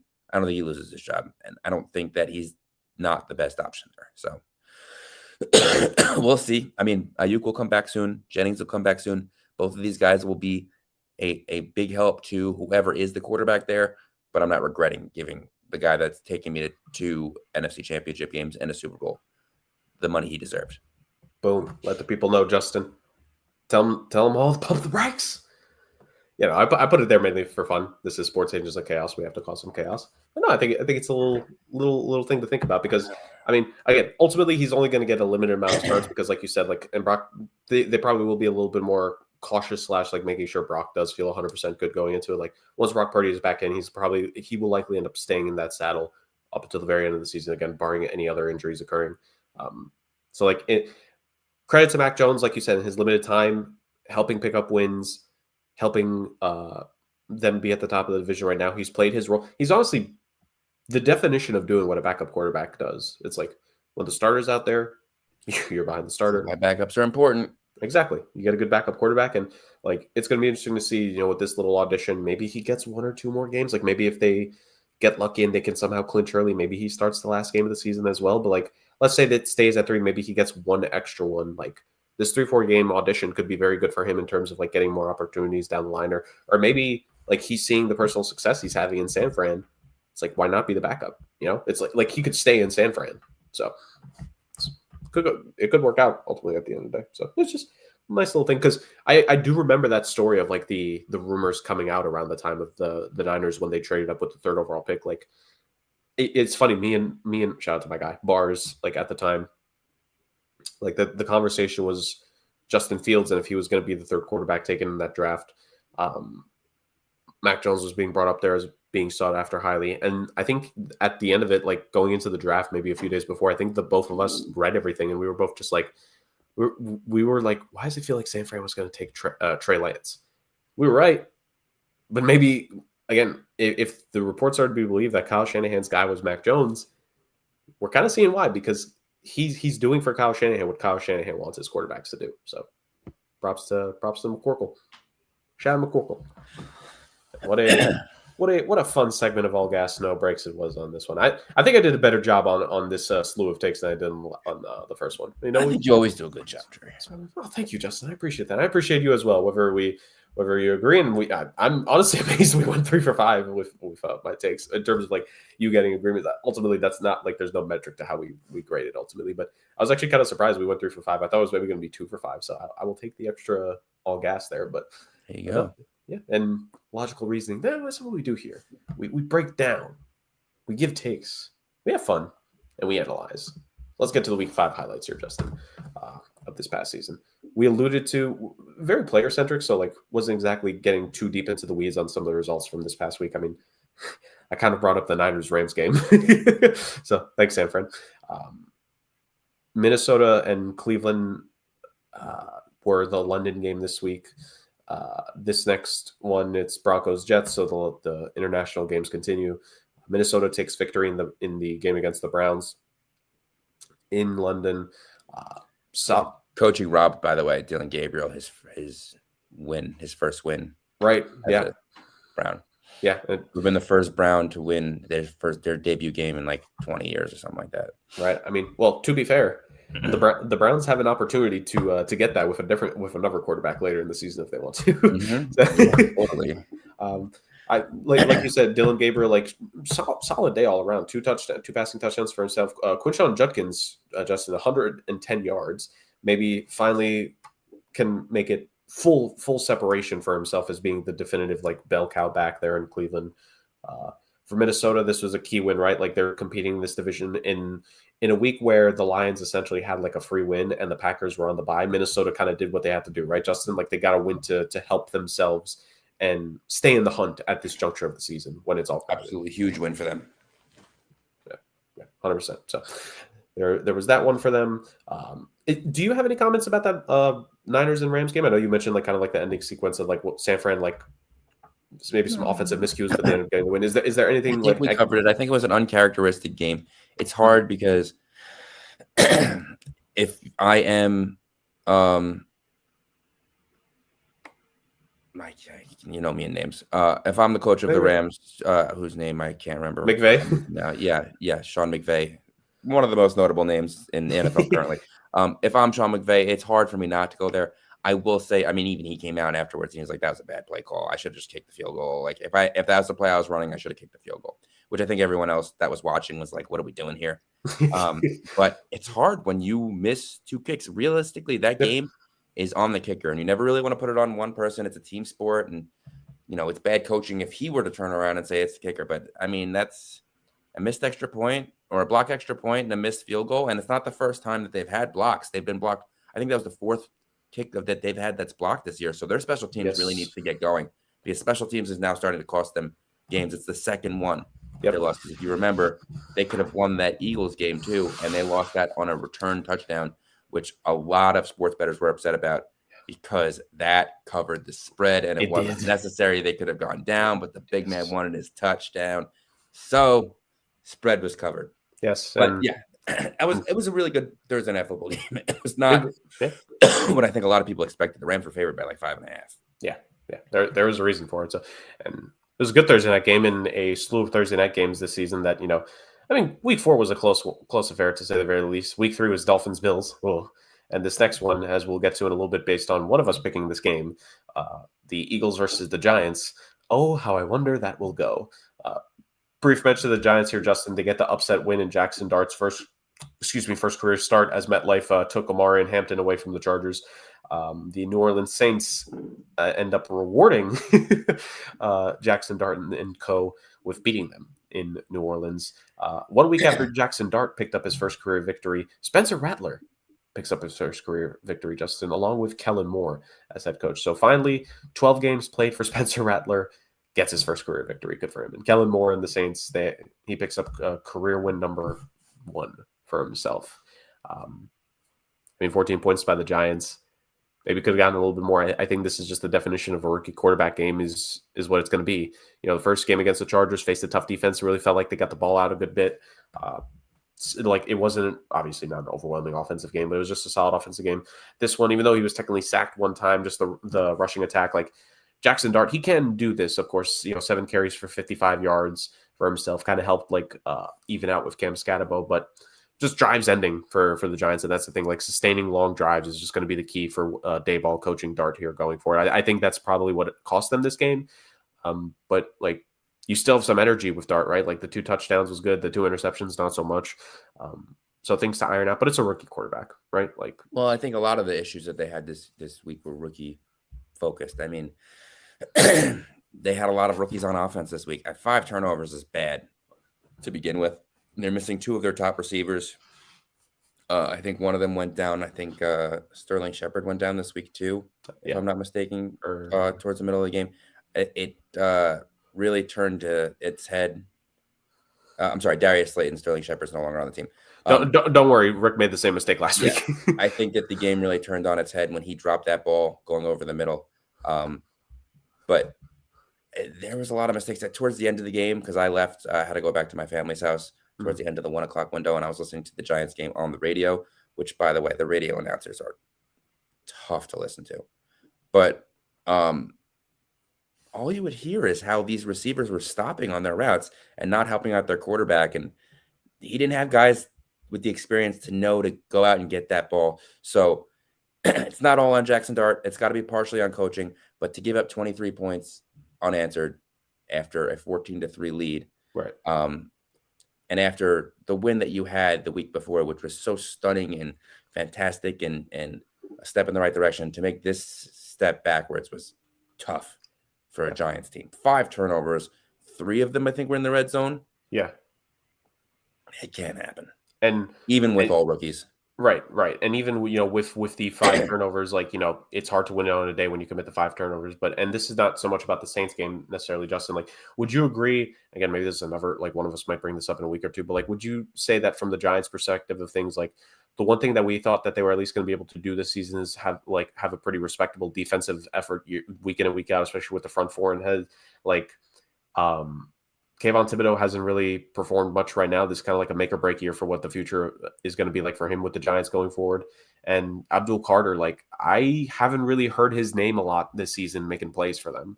I'm not saying that, once again, let me re-clarify. It's not, that didn't cost them this game, of course, but just the fact that so far early into this young season, what we thought was going to be the best part of this Giants team has not really shown through. And has that maybe kind of played a role in the fact that they are a 1-4 team?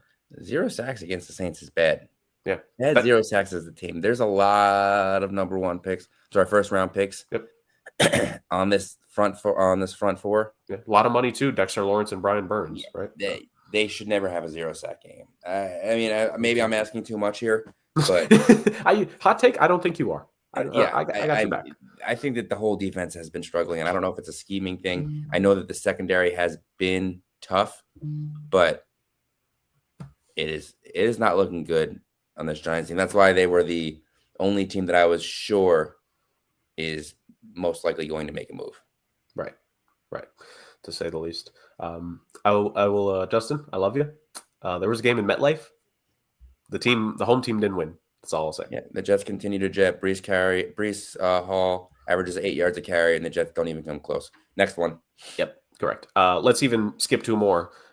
2 teams put up 40 in the 1 o'clock hour. That was the Colts 40-6 victory over the Raiders, and that was the Texans 44-10 victory over the Ravens. We sort of alluded to it early in the all gas no breaks. Just The defense getting torched for Baltimore. Offense didn't really do much. Cooper Rush is a solid backup quarterback. Like teams like him, but nothing there offensively.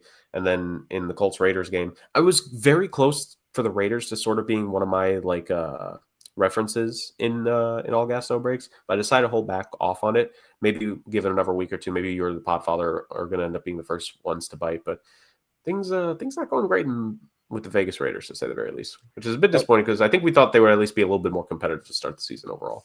No, that was my dark horse team for the year, and I will say it's weird to have the second worst Jets performance quarterback performance this year happen at MetLife, and Yeah. Turns out the worst one was in Indianapolis, but we could skip that for now. Yeah. The Ravens didn't show up. It looks like Colt McCoy is such a different player with a Cowboys uniform on, but that's Cooper Rush.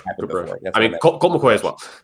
I agree. Cooper Rush is a different player without a Cowboys uniform.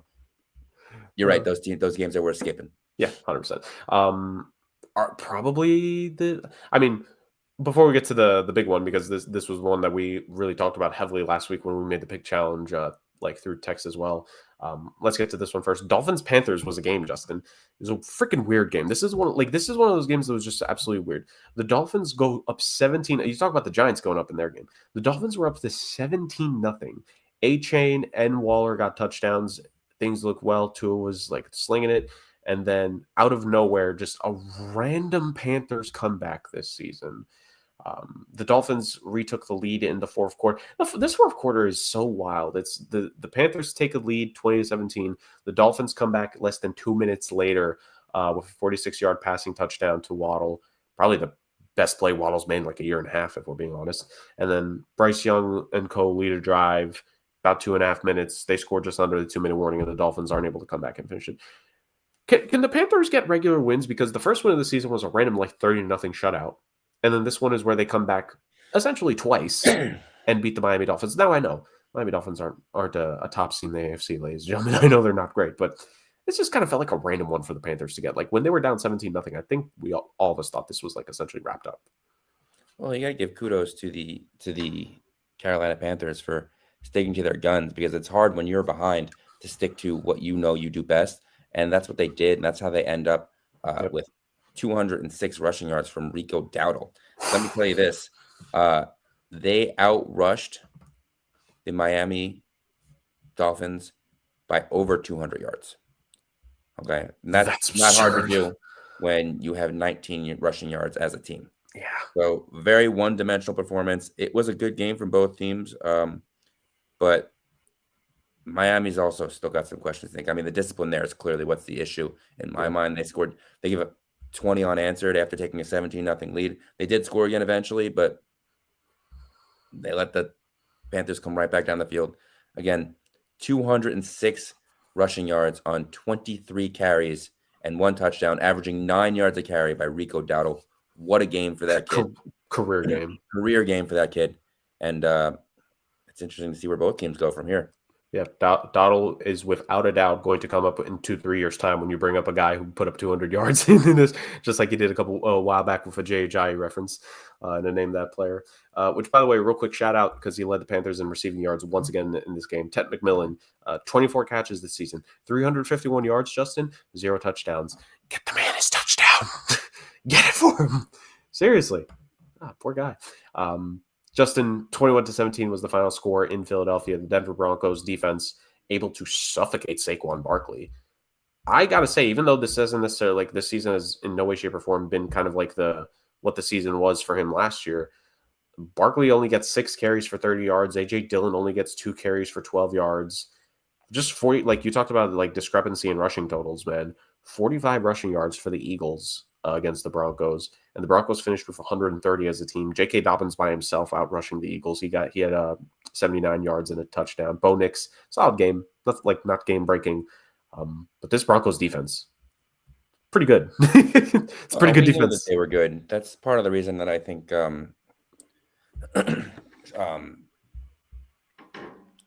again, coach's name, whose name escaped me, Sean Payton. Yeah, went there because he had a good coach, and all he had to do was fix the offense, which is what he's known for.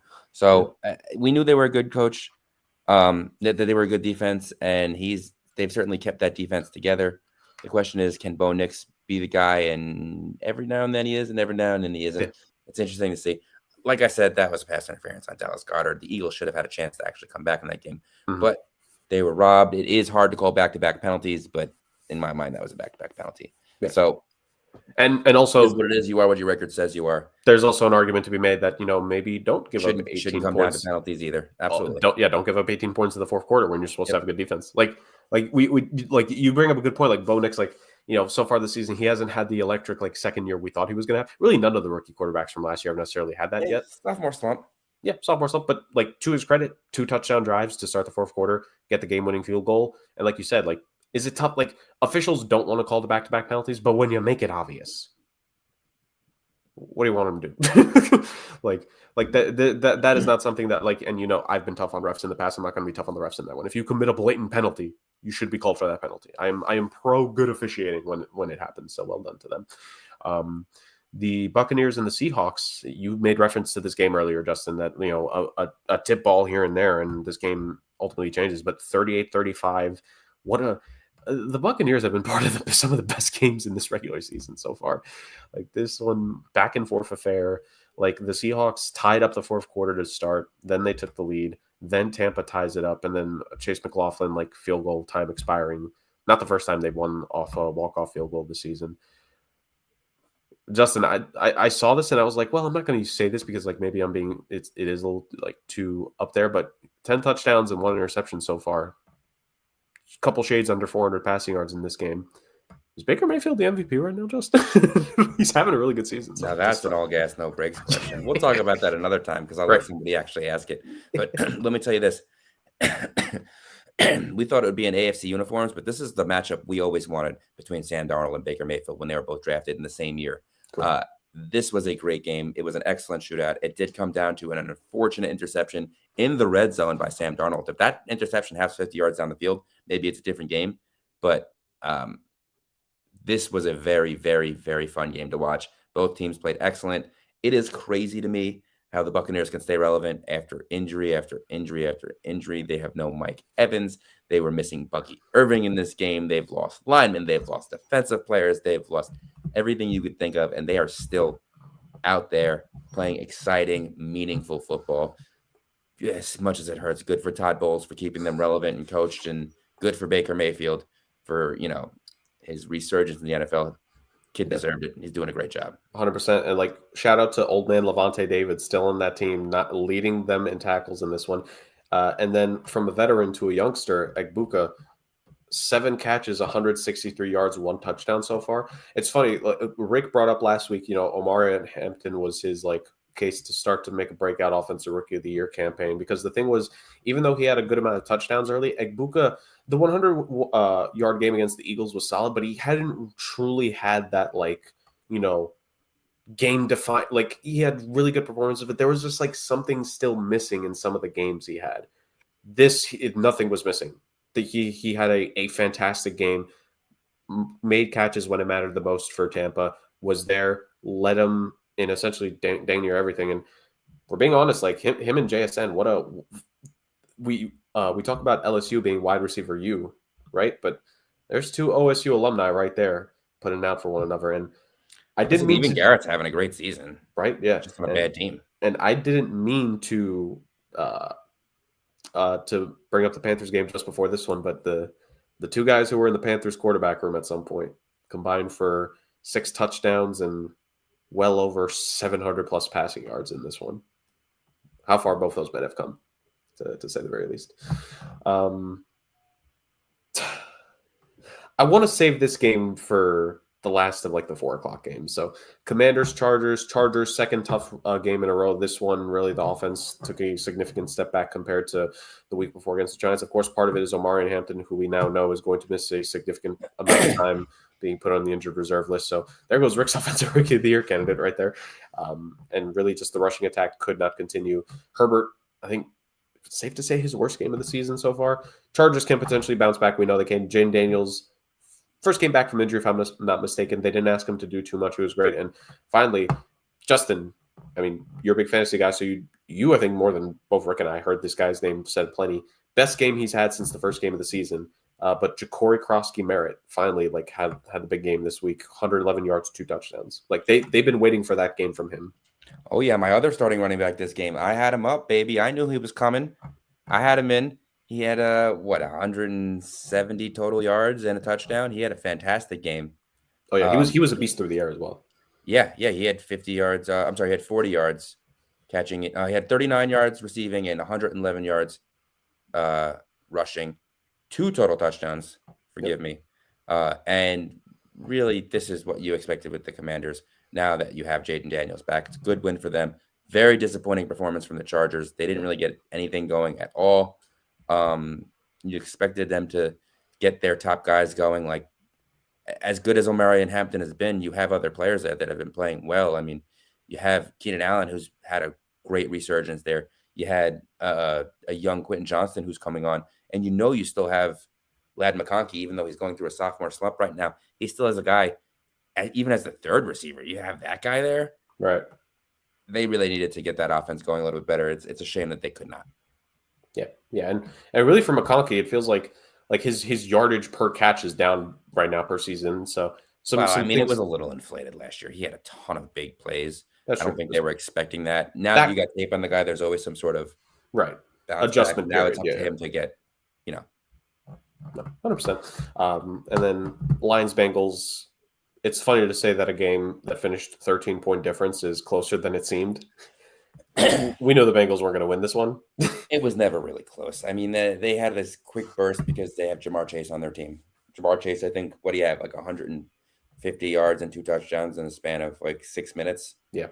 And that was all towards the end of the game. They were already out of it.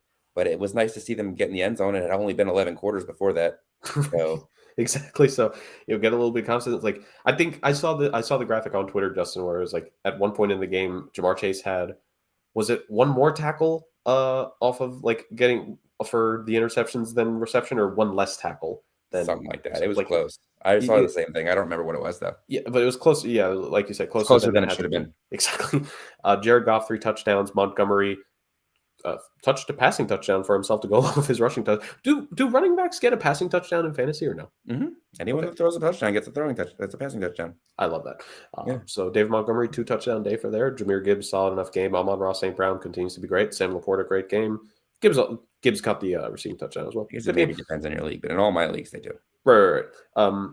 I saw this wasn't going to be like one of my takes. Like I want to give this another week or two before like we maybe have this discussion as well. But so far, I gotta say, underperformer for the season, Justin, for the Lions. Now that they're really starting to come back into the season, Jameson Williams has not been showing up. Only had 1 catch in this one. He's the hit or miss guy. He's always been that guy. Yep. He's like he's like the. I mean, I guess Xavier Worthy's a little different, but he's like that guy. He's the guy that's down the field when you're throwing the ball, when you're trying to get guys open. But he's never been the number 1 guy. He's not going to be the number 1 guy there. Not as long as they have Amon-Ra St. Brown. He's been good. He's got 11 catches for 223 yards and a touchdown this year. That's not bad for first 4 games. It's just he's not the guy. And when you have a guy like Amon-Ra St. Brown and you have other weapons, Isaiah Teslaw has come on. Khalil Raymond is still there. Khalif Raymond, sorry. Montgomery and Gibbs can both catch the ball. You have a tight end like Laporta. There's just so much going on in that offense that sometimes you're going to use that guy as a decoy, and you're going to use him to stretch the field, and he's not always going to be open. You're not always going to target him, especially if you have the lead. Sometimes it'll be good, but sometimes you don't need that big shot. You just need the threat of it, and he's doing a good job doing that. There you go. Justin, teach the people. Teach them. I want to bring this game up for a reason. Titans Cardinals 22-21. Finally, we get to the title episode. Justin, remember the Titans 1 win. Such an improbable win. I mean, from that interception that ended up being a fumble into the end zone where they scored a touchdown. DeMarcado just like wildly just dropping the ball. I don't understand how guys still do that. That should be like week 1 training camp thing. Like if you're dropping the ball before you get in the end zone, you're doing 100 laps, and then when you're done, I'm cutting you. Like that just can't happen in my mind. But I'm sure the kid realizes it's mistaken. Hopefully he never does it again. Yeah. Not everyone could do it more than once. Like who was it? Deshaun Jackson that's done it like a couple times. Yeah, like it's funny. I was having this conversation a couple nights ago, and like the guy I was That's the working with, difference like in the game too. yeah, and like some people, like legitimately, we need to as fans.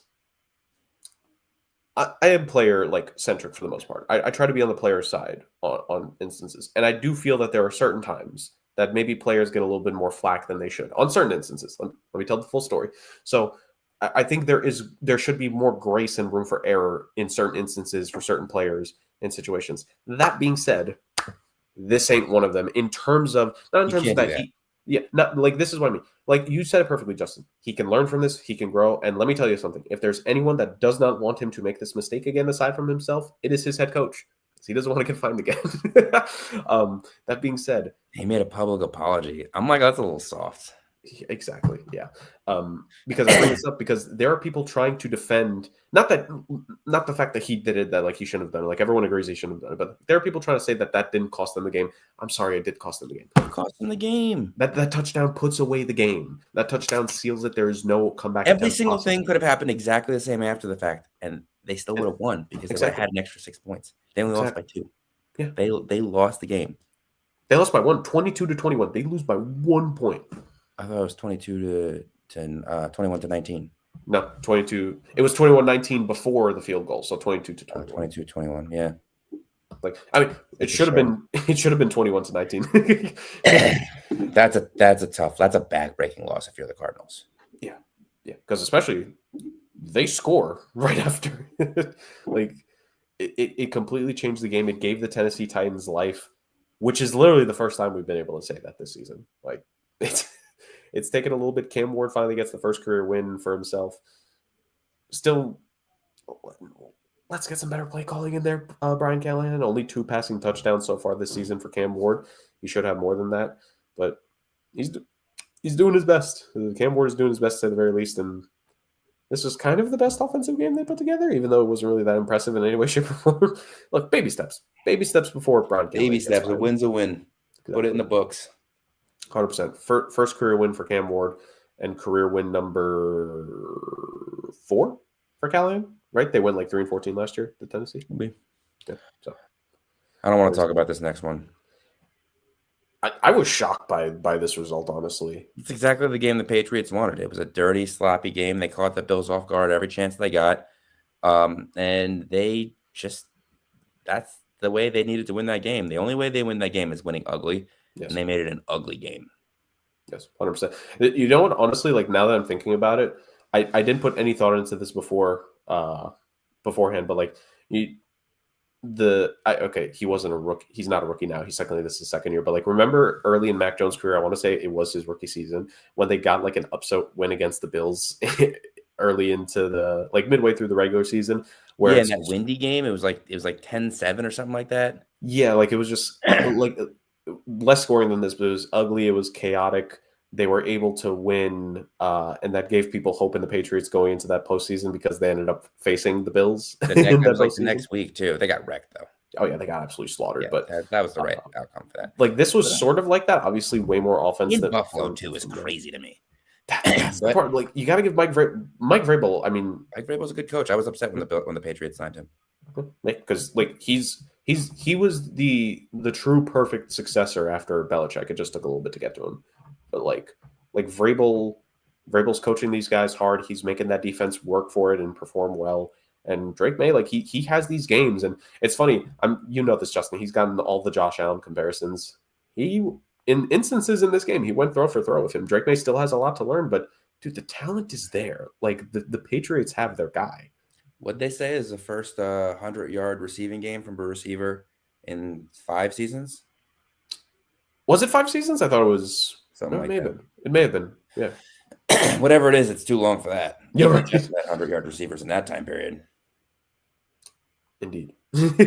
Indeed, to say the very least. So, I mean, but shout out to the Patriots with a big win like that. Technically, on paper. Okay, I'll do it. They get the tight win. They get a big win for themselves. And now, like, at least this early portion of the season, they're technically just behind Buffalo in the standings for the division. So, there's that. But solid game all around for the Patriots. Ramondre Stevenson with the 2 rushing touchdowns out of nowhere. 7 carries, 14 yards, 2 tutties. What a guy. What a guy. Ugly. Really was an ugly game overall because like they didn't necessarily like they had terrible rushing efficiency in this one. But they just got like a key first down here and there when it mattered. Like Travion Henderson, like Judkins is clearly like in Cleveland, he's getting the chance to establish himself here. Whereas Henderson, like they are kind of going back by committee, although that might end up changing because Antonio Gibson is going to be out. He unfortunately tore his ACL. Tough for the guy to say the very least. So there's that. And then Justin, we talked about this before. We made an allusion to it once or twice. How the hell did the Jacksonville Jaguars win that game? Well, first off, real quick, I think for the upset win, Duval is 4-1.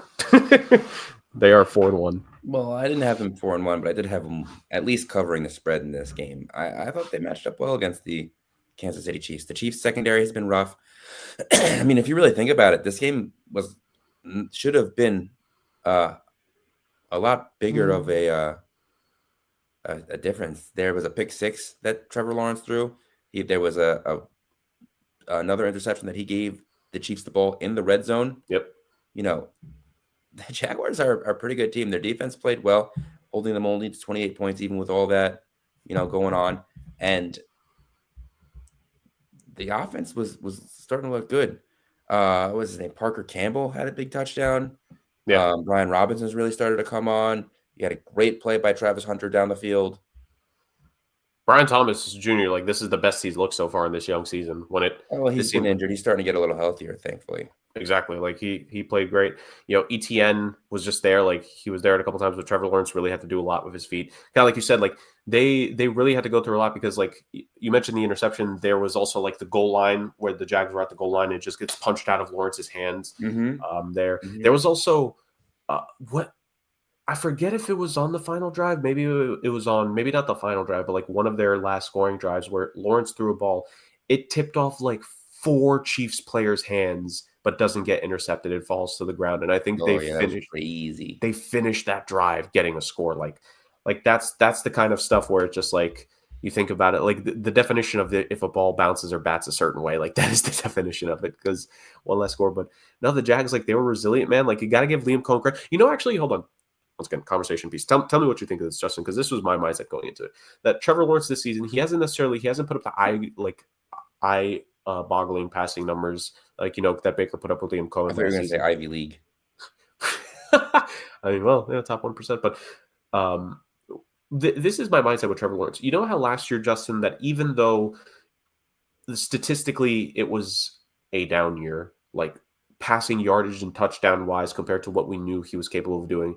Last season was really injured though. Last year, people forget that. Like he was playing through a lot. He should not have been playing some of those games. Right, I agree. But I was going to make a reference for Lawrence to somebody else last season as well. Of Herbert last year 1 with Jim Harbaugh in that offense, kind of acclimated, like played within the system. We know he could still make those throws. We've seen him make those throws early this season, right? Like, and is kind of last season. He acclimated to it, less, raw passing numbers, not the 40 touchdowns, not the 5,000 yards that we had seen from him before that we know he could do, but played a still really good, really efficient football and still had those flashes where we know he's great. I almost kind of have to wonder if this is just the growing process right now for Lawrence and Liam Cohen. Like you said, Trevor Lawrence was injured so much last season, shouldn't have been playing as much. And we really saw, just it continues to prove that Doug Peterson, he's one of these guys that year 1 or year 2 is really good with him, but once he gets figured out, once his offense and his team get figured out, it just goes downhill from there. I wonder if this is just like an acclimation process. Like Lawrence and Cohen just need to like get more click. Lawrence just needs to comprehend. Maybe it's the scheming. Maybe it's just like hitting his guys when to get the ball out in certain plays. But like, I think Lawrence deserves a little bit of grace right now. I think he's still figuring it out. I think he has a chance to. Of course, he can do better. Most guys can, but I think like. Need to give him time to like acclimate to this offense. I mean, could he have played way better at this point of the season? Agreed. Yes. But he hasn't lost them games. They're 4-1. Now, the game they lost, maybe he could have played better. Yes, agreed.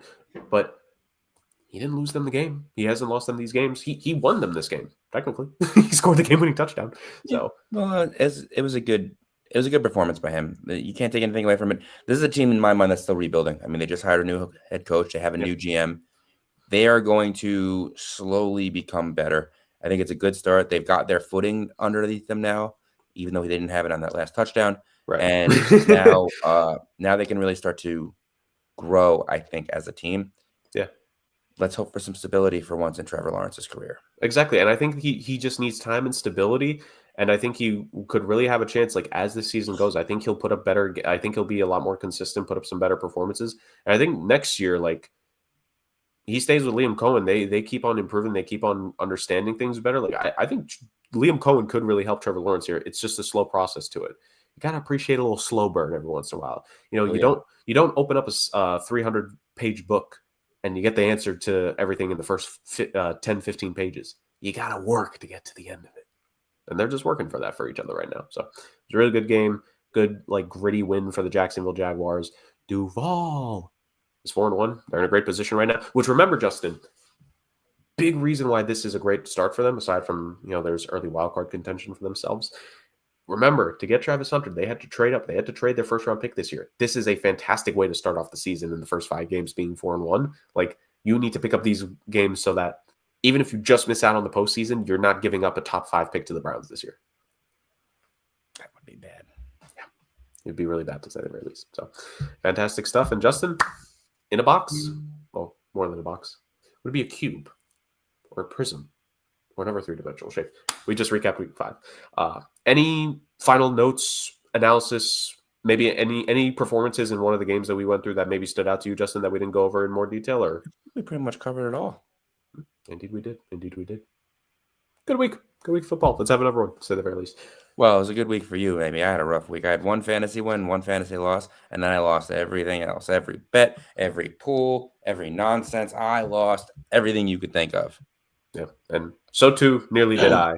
So, ladies and gentlemen, that is the perfect transition from my guy to the hashtag SAOC pick challenge, where, as you guys know, the Podfather, Justin, and I go throughout the league. We make picks on a 4-to-1 point basis scale on most confident to least confident. We pick at least one upset in there, minimum with our 2-point selection. We can go earlier than that if we want to. And the whole name of the game is to get to the end of the season and become the hashtag SAOC pick challenge champion. Of course, we pick from the weekly slate of games in a serpentine draft order based off what the standings were going into a week. And we pick based off the lines given to us by our friends at ESPN Bet. Missed that last week. We missed it. I thought about recording it and sending it over. We should have that as the same soundbite going forward, just in case. That's funny. But ultimately, I would really add up to the show. Production value is going to skyrocket here, ladies and gentlemen, once we get some voice memos in here. But in all seriousness, as you guys can clearly see, the Podfather is not here, so we are not going to have the traditional picks. But of course, we made the picks beforehand, so I'm going to share to you all the point standings coming into this week and what our selections were made on this one. I can speak for myself. I went 1-3 in my selections last week. Tough. Rick, I think, did Rick say he went pointless, Justin? Or no, he got a point, right? I think I'm the only one that went winless. You're right. You had your first winless week in quite a long time, honestly. I don't remember you even having one last season. So I think we may need to go back to 2023 to the last time you had one. It's been a while. I didn't text it in the chat, but to me, Justin, this past week for you, I would hearken it to, like, when in 2006 when Fernando Alonso finally had a mechanical DNF and Michael Schumacher won the race, and it brought the two of them extremely close for the 2006 championship. And it was like Alonso's first mechanical retirement in like that 2-season stretch, essentially. That opened up 2006 to really be a competitive season. So I'm saying you're a champion caliber player. I appreciate that. So the standings coming into this week, the Podfather was 4th place coming into this with 26 points. I even things up with Justin, the games master, 29 points a pop between he and I. But because he was the reigning point leader coming into this week, he de facto would get to be the 3rd person in the serpentine draft order, meaning he would get the back-to-back picks of 1st and 2nd for his 4-3, and then the back-to-back for his 2-1. And the entity, the Pod Children, the Pod Underlings, a million different names we could call them at this point. They are ahead of all 3 of us. So while we eventually get our own Infinity War / Endgame-esque team together here to take down the Pod Children, let's see if we can try to do that by ourselves this week, to say the very least. Just a couple teams had bye weeks this week, and with 3, the entity ended up getting 3 games. And per pre-established rules with the mascots of this show in seasons past, there's no point multiplier on a 3-game week, because that's still like a relatively good amount of points that they could earn to where they don't have to worry about it, versus us Yeah, essentially. So let's get on to the selections. The Podfather with his 4-point picked. 4-point picked. Amazing English right there. With his 4-point picked, he picked the Philadelphia Eagles to destroy the New York Giants on Thursday Night Football. I kind of hope this comes through for him just so he can finally be happy with a game. It feels like it's been a rough couple of weeks for Rick here, to say the very least. So he picked the Eagles to overcome the New York Football Giants and in this upcoming Thursday night game, which airs tomorrow on Prime Video. But why would you watch that when you got an NHL doubleheader tomorrow? He with his 3-point pick, he got the Pittsburgh Steelers, who are in Pittsburgh hosting one of the 1:00 games against the Cleveland Browns. For his upset 2-point pick, he picked the Seattle Seahawks in their competition, and they are facing. I have the schedule right here. They are facing the Jacksonville Jaguars in Duval. Wait a second. Oh no, correct. I thought I misread something there for a second. And then with his 1-point pick, he picked the Las Vegas Raiders over the Tennessee Titans. What do you make of that? What do you make of that slate of selections there, Justin? I don't know. I don't know if I have any right to say it, man. I've lost a lot of confidence this week. No, I mean, look, I'm with you. I'm not saying to critique his picks. Like, what do you think of maybe some of those individual games? Is more what I mean. Like I don't know, dude. I picked Dallas with my first pick. Like, I don't know. I don't know what's happening right now. I'm so glad that none of us were 100% confident in any of our selections, to say the very least. But yeah, him picking Vegas with a 1-pointer is probably the most guaranteed one, if we're being honest. So there's that. And also, by the way, we made these picks earlier in this day. So if any of these lines change, like for instance, like my upset pick was my 3-point pick this week that I'm about to get to. If it is somehow flipped, don't matter. These were made these were the lines when we made them, just so people know. So for me, my selections that I made in second place, I picked the Packers, who are facing the Cincinnati Bengals this week with my 4-point pick. I picked the Detroit Lions with a 3-point upset because at the time we were making the selections, they were actually the underdog facing Kansas City. I don't know why. My 2-point pick was the Denver Broncos, and my 1-point pick was the LA Chargers. So I'm very leaning heavily on the NFC North and the AFC West here. Old friends for me in this one. Justin, do you think the Chiefs should be favored over the Lions in this one? Like, what you know a little bit more about this whole betting shindig than I do. Podfather bets acrimoniously when he decides to. What do you think of the Chiefs actually being favored in that game? I don't see it. So no, more than fair. Yeah, I don't see it. It was a baffling selection. Like, it was a baffling thing for me too, and I was praying, like I was joking in the chat. I was praying that this pick would come back to me, and I can save my my lucrative sponsorship deal of having to do absolutely nothing for another instance, rather than using it this week with Justin. But it's available in the future, Justin. It's a great deal. You don't have to do anything, and you'll get paid. Just gotta wait for them to recover from their bankruptcy filing, of course. One day. Yeah, one day. One day. And then your selection as the current clubhouse leader in the championship. You picked the Dallas Cowboys with your 4-point pick, who are the Cowboys facing this week? I forget off the top of my head. They're facing the Carolina Panthers in Carolina. They were favored into this one. You picked the LA Rams with your 3-point pick. Excuse me, I nearly said 2-point pick right there. The Rams are facing the Baltimore Ravens. Tough for the Ravens. That's tough. You picked the Saints with your 2-point upset selection. The Patriots are and the Saints is that matchup. And then with your 1-point pick, you pick the Indianapolis Colts, which I think is a very solid pick right there. Obviously, you had to pick an upset, and you were given the slate of games that we had available at the time. What made you stick with or go with the Saints for your 2-point upset, Justin? Like, forget it from like you picking the game. Like, if you were breaking that game, like from a analyst perspective, what do you see from the Saints getting the win last week that they could carry over to that game against the Patriots? In all actuality, I just thought that the Patriots are a well-coached enough team, and they have the tools to stifle an offense that relied heavily on turnovers last week. It's possible that they end up turning the ball over a whole bunch, but I just think that the Patriots will probably play safer football than the Giants. And realistically, the Giants went up on that team quick, right, and had an about face. I don't see that with the Patriots. Right. But also with you picking the Saints, it is worth noting that you believe a little bit in Spencer Rattler. I picked the Saints. I thought the Patriots were the upset. No, the Patriots are the 3.5-point favorite. Oh. Well, maybe I just picked them because I hate the Patriots. Who knows? If we're being honest, I was that's working when we made these picks. Yeah, that's more than fair. That's more than fair. But I mean, you picked the Colts at least, so your 1 point pick is pretty good there. I know. I was like, I can't believe they made it all the way to my 1 point pick. And then the entity, the Buffalo Bills were the entity's 3-point pick. The San Francisco 49ers are their 2-point pick, and the Washington Commanders are their 1-point pick. San Fran being the underdog against the Tampa Bay Buccaneers. 2-4-1 teams. Do you think that has a chance to be the best game of the week, Justin? That San Fran Tampa Bay game? Yeah. Tampa Bay seems to be able to play in the best game of the week every week. They've played some really good, close, high-scoring games so far, and it might continue, to say the very least. They are showing something. It's amazing in the same 4 o'clock game window. Like here are the 3 games that we got in that window, Justin. 2 on CBS. 49ers and Bucks is one of them. The other one being the Bengals at the Packers, which was one of my picks. And then on Fox gets saddled with the Titans Raiders game.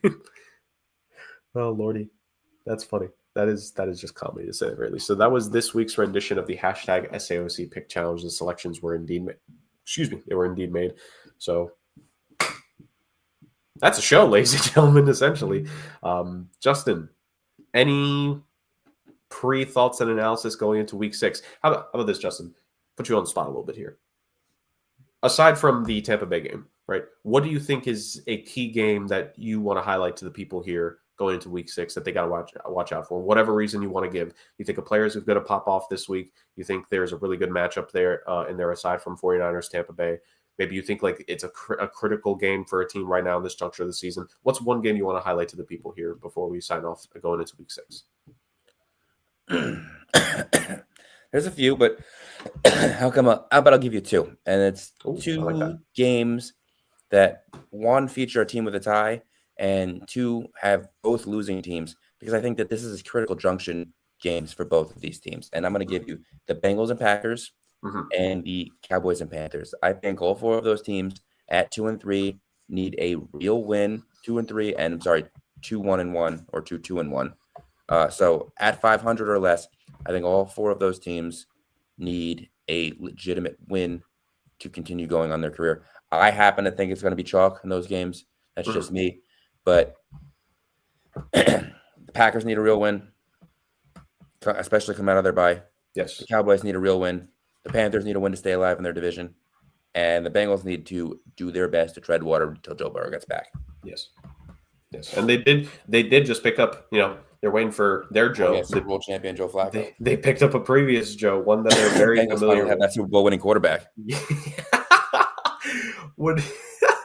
this is the last thing we could talk about here.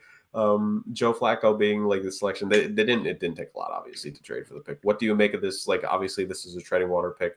How much better do you think he could end up being for the Bengals than Jake Browning could end up being? And I mean, it's funny because actually the Browns' one win so far. It was the game against the Packers. So Joe Flacco's beat him once this season. Maybe he'll do it again. But what do you make of the likelihood that Joe Flacco can try to help them, stay afloat?